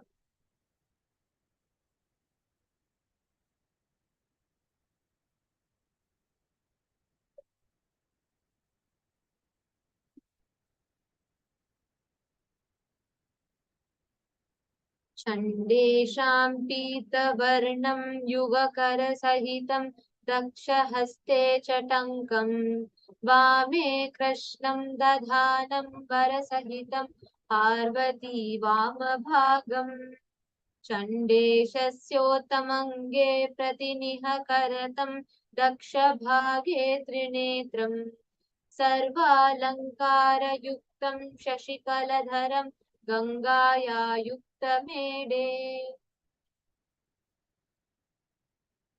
देवस्य दक्षिणं भागे तु चण्डेशं तु प्रकल्पयेत् देवस्य बाहुमद्रेण चण्डेशायाम उच्यते न्यस्तव्योमप्रसादेन चण्डेशो भक्तिसंयुतः चण्डेश्वरं स्वर्णवर्णं भालभूषणभूषितं देवं शिरसि चण्डस्य लीलया चण्डेशानुग्रहं प्रोक्तम्.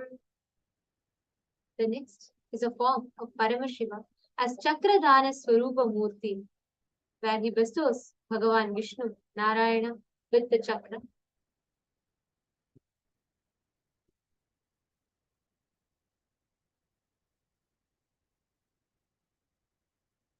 नुस्त्वमीशं पुरस्थितो अजलिकरो देवस्य पादाब्जयोः संस्थाप्युमाल्यमनिशं पीताम्बरं कौस्तुभम् यस्तस्मै दयापरं पशुपतिं पद्माक्ष इत्याख्यया टङ्कं कृष्णमग्रं वरं च दधतं चक्रं प्रदं तं भजे एकवक्त्रं त्रिनेत्रं च जटामकुटसंयुतं चक्रं ददं मेनं च परशुं वरदचैवम्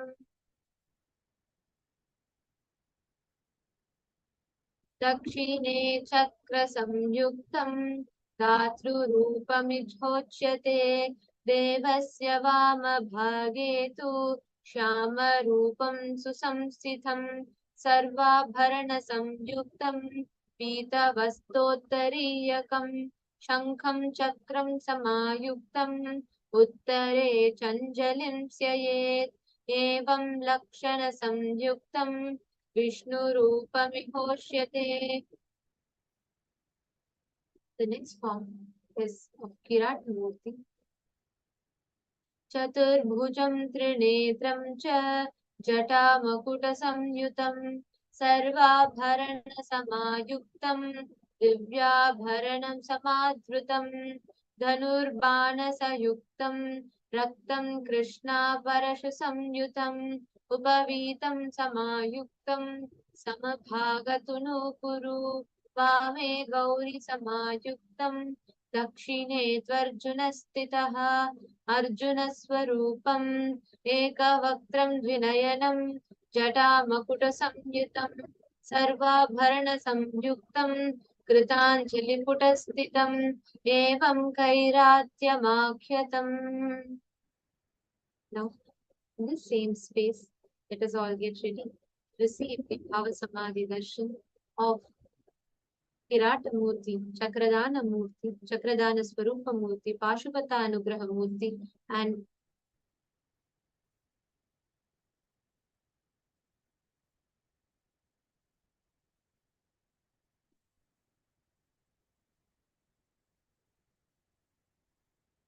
Chandisha Anugraha Murthy forms of Paramashivam. He sits here.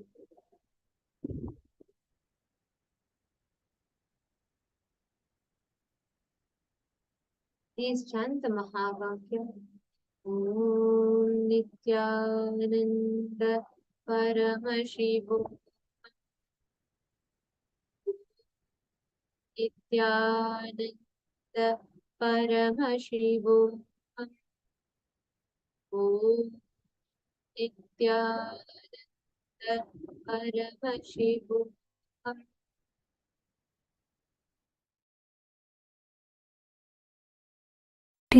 With the divine, with your eyes closed, is meditation. Connecting with the divine, with your eyes open, is darshan. Come, let us all now move from meditation to darshan.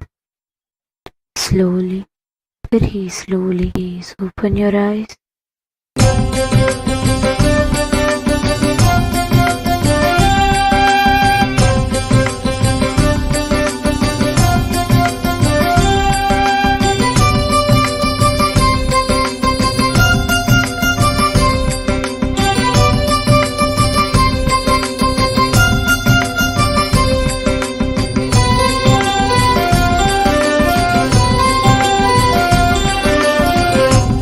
ईश्वराय चन्द्रशेखराय गङ्गाधराय नित्यनमो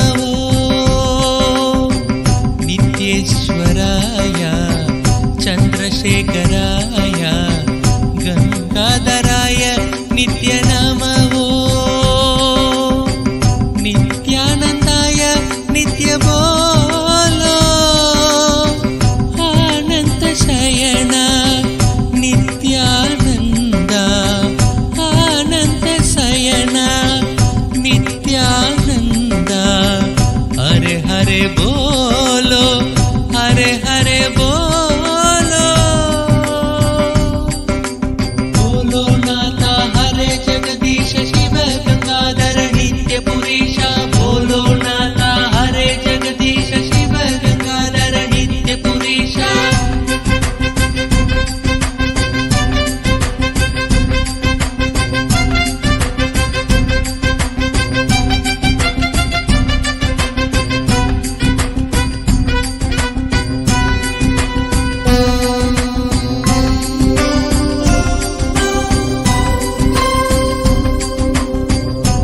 ಚಿತ್ತಚೋರ ಯಶೋದಾಂಗಿ ನವನೀತ ಚೋರ ಚಿತ್ತಚೋರ ಯಶೋದಾಂಗಿ ಬಾಲ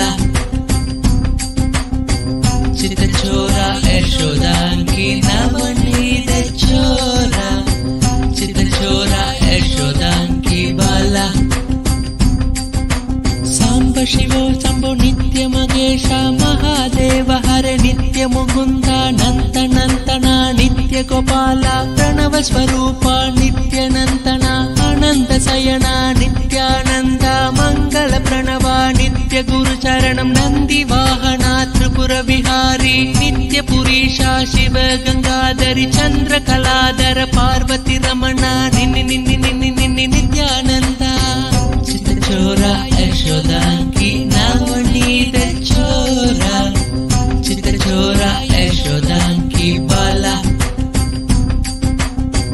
ಚಿತ್ತಚೋರ ಯಶೋದಾಂಗಿ ನವನೀತ ಚೋರ ಚಿತ್ತಚೋರ ಯಶೋದಾಂಗಿ ಬಾಲ ನಿತ್ಯೇಶ್ವರಾಯ ಚಂದ್ರಶೇಖರಾಯ ಗಂಗಾಧರಾಯ ನಿತ್ಯ ನಮೋ ನಿತ್ಯೇಶ್ವರಾಯ ಚಂದ್ರಶೇಖರಾಯ ಗಂಗಾಧರಾಯ ನಿತ್ಯ ನಮೋ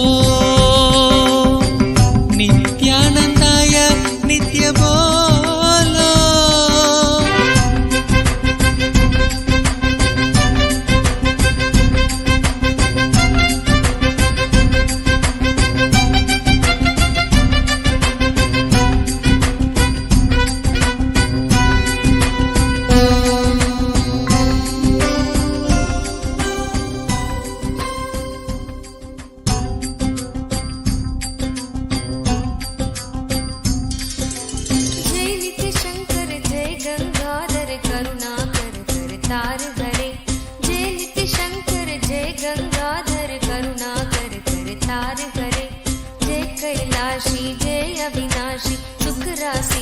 सार हरे जय कैलाशी जय अविनाशी सुख राशि सुख जय शशि शेखर जय डमरूधर जय जय प्रेमागार हरे जय शशि शेखर जय डमरूधर जय जय प्रेमागार हरे जय त्रिपुरारी जय मदहारी अमित अनंत अपार हरे जय त्रिपुरारी जय मदहारी अमित अनंत अपार हरे निर्गुण जय जय सगुण नामय निराकार साकार हरे नित्यानंद पुरी ईश्वर नित्य पाहि पाहि दातार हरे नित्यानंद पुरी ईश्वर नित्य पाहि पाहि दातार हरे हर हर नित्य देव हरे हर हर नित्य देव हरे हर हर नित्य देव हरे हर हर नित्य देव हरे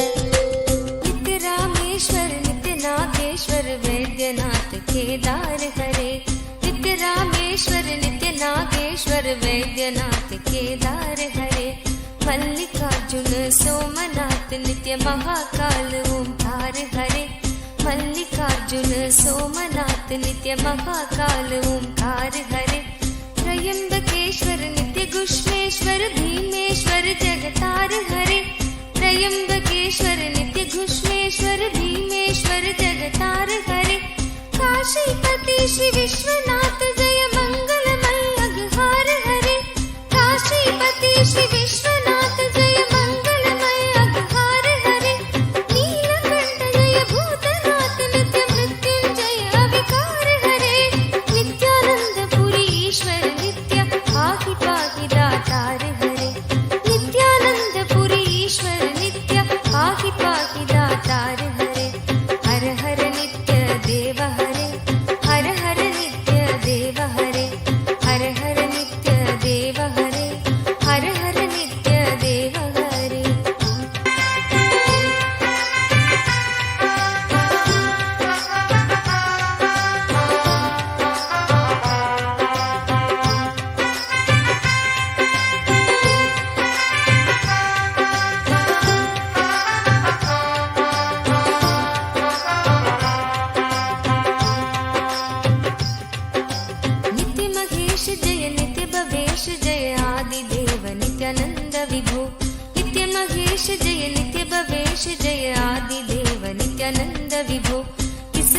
से है गुणातीत प्रभु तव अपार गुण वर्णन हो।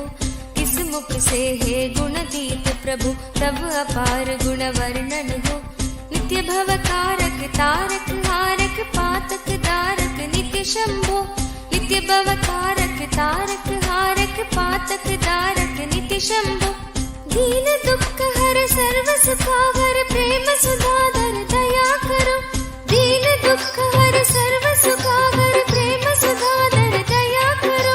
पार लगा दो भव सागर से बनकर करुणाधार हरे। नित्यानंद पुरी ईश्वर नित्य पाहि पाहि दातार हरे। नित्यानंद पुरी ईश्वर नित्य पाहि पाहि दातार हरे। हर हर नित्य देव हरे। हर हर नित्य देव हरे। हर हर नित्य देव हरे। हर हर नित्य देव हरे। जय मन भावन जय अति पावन शोक नशावन नित्य शंभो। जय मन भावन जय अति पावन शोक नशावन नित्य शंभो। विपद विदारण अदम उबारण सत्य सनातन नित्य शंभो। विपद विदारण अधम उबारण सत्य सनातन नित्य शंभो। सहज वचन कर जलज नयन वर धवल वरण तन नित्य शंभो। सहज वचन हर जलज नयन वर धवल वरण तन नित्य शंभो। मदन कदन पर पाप हरण हर चरण मनन धन नित्य शंभो। मदन कदन पर पाप हरण हर चरण मनन धन नित्य शंभो। विवसन विश्व रूप प्रलयंकर जग के मूलाधार हरे। नित्यानंद पुरी ईश्वर नित्य पाहि पाहि दातार हरे। नित्यानंद पुरी ईश्वर नित्य पाहि पाहि दातार हरे। जय जय नित्य देव हरे। जय जय नित्य देव हरे। जय जय नित्य देव हरे। जय जय नित्य देव हरे।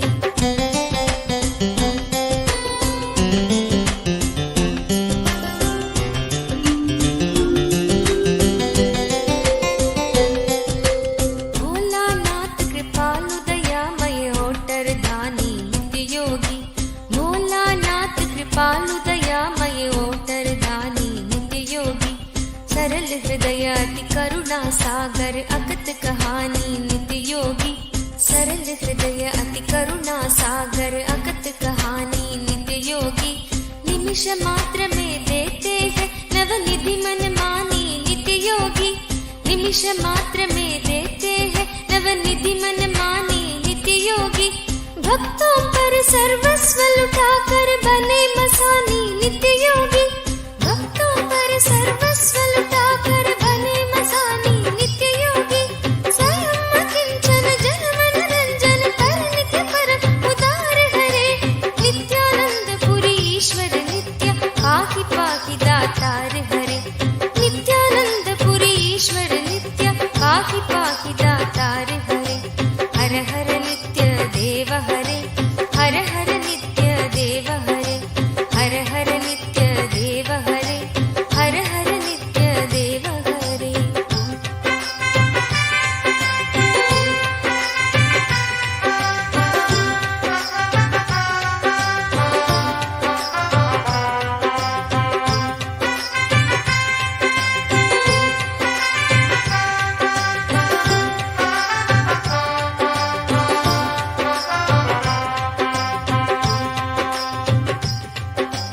आशुतोष इस मोहमयी निद्रा से मुझे जगा देना। आशुतोष इस मोहमयी निद्रा से मुझे जगा देना। विषम वेदना से विषयों की मायाधीश छुड़ा देना। विषम वेदना से विषयों की मायाधीश छुड़ा देना। रूप सुधा की एक बूंद से जीवन मुक्त बना देना। रूप सुधा की एक बूंद से जीवन मुक्त बना देना। दिव्य ज्ञान भंडार युगल चरणों को लगन लगा देना। दिव्य ज्ञान भंडार युगल चरणों को लगन लगा देना। एक बार इस मन मंदिर में कीजिए पद संचार हरे। नित्यानंद पुरी ईश्वर नित्य पाहि पाहि दातार हरे। नित्य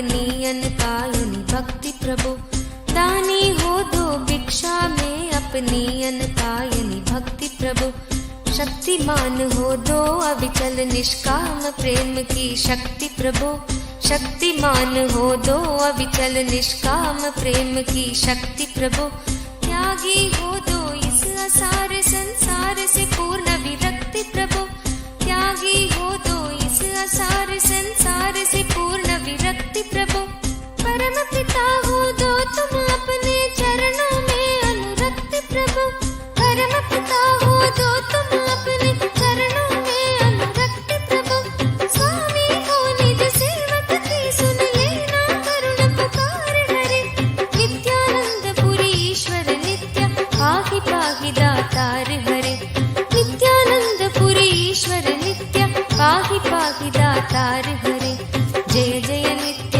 देव हरे, जय जय नित्य देव हरे, जय जय नित्य देव हरे, जय जय नित्य देव हरे।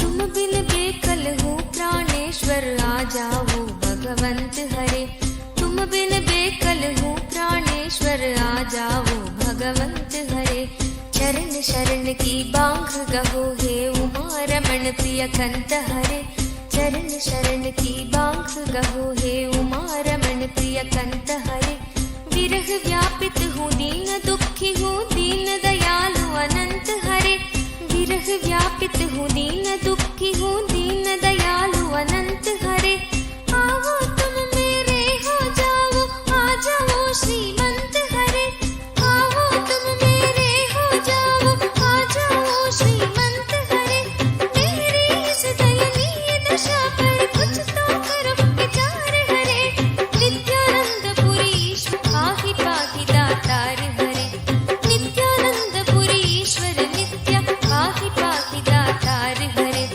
जय जय नित्य देव हरे, जय जय नित्य देव हरे, हर हर नित्य देव हरे, हर हर नित्य देव हरे, जय जय नित्य देव हरे, जय जय नित्य देव हरे, हर हर नित्य देव हरे, हर हर नित्य देव हरे।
We just had a beautiful darshan.